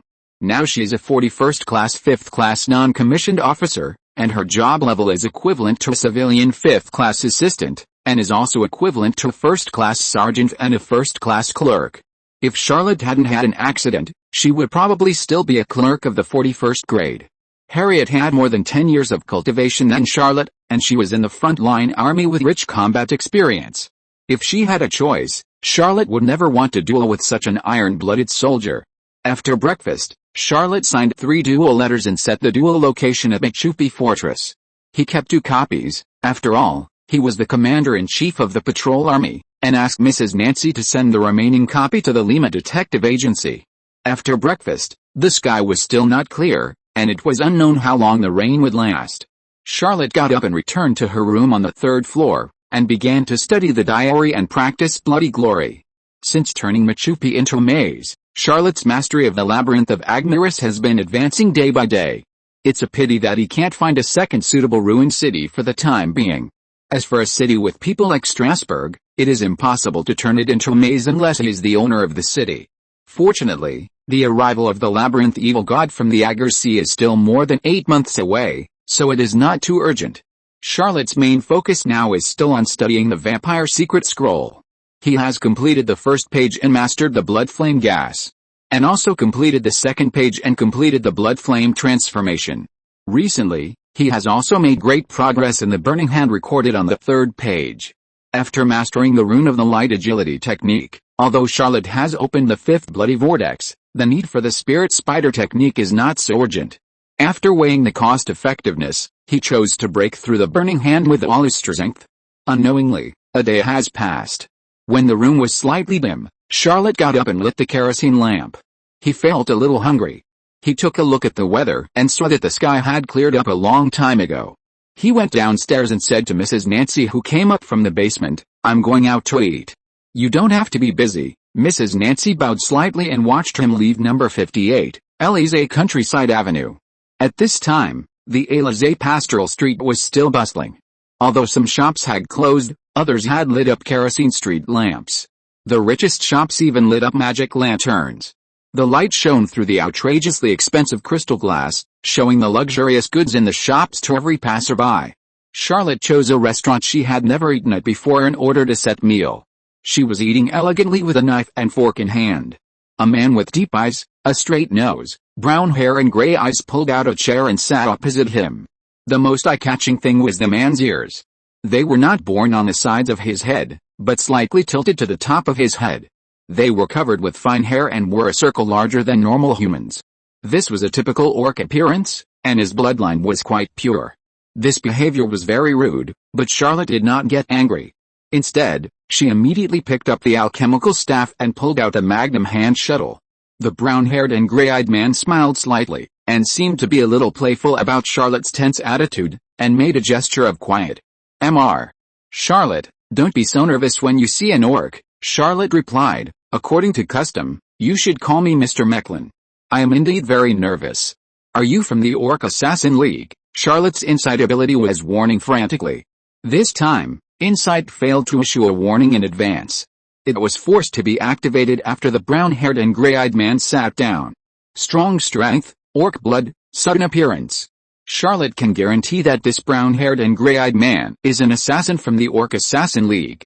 As for why the other party did not suddenly attack, it is probably because he has some special hobbies.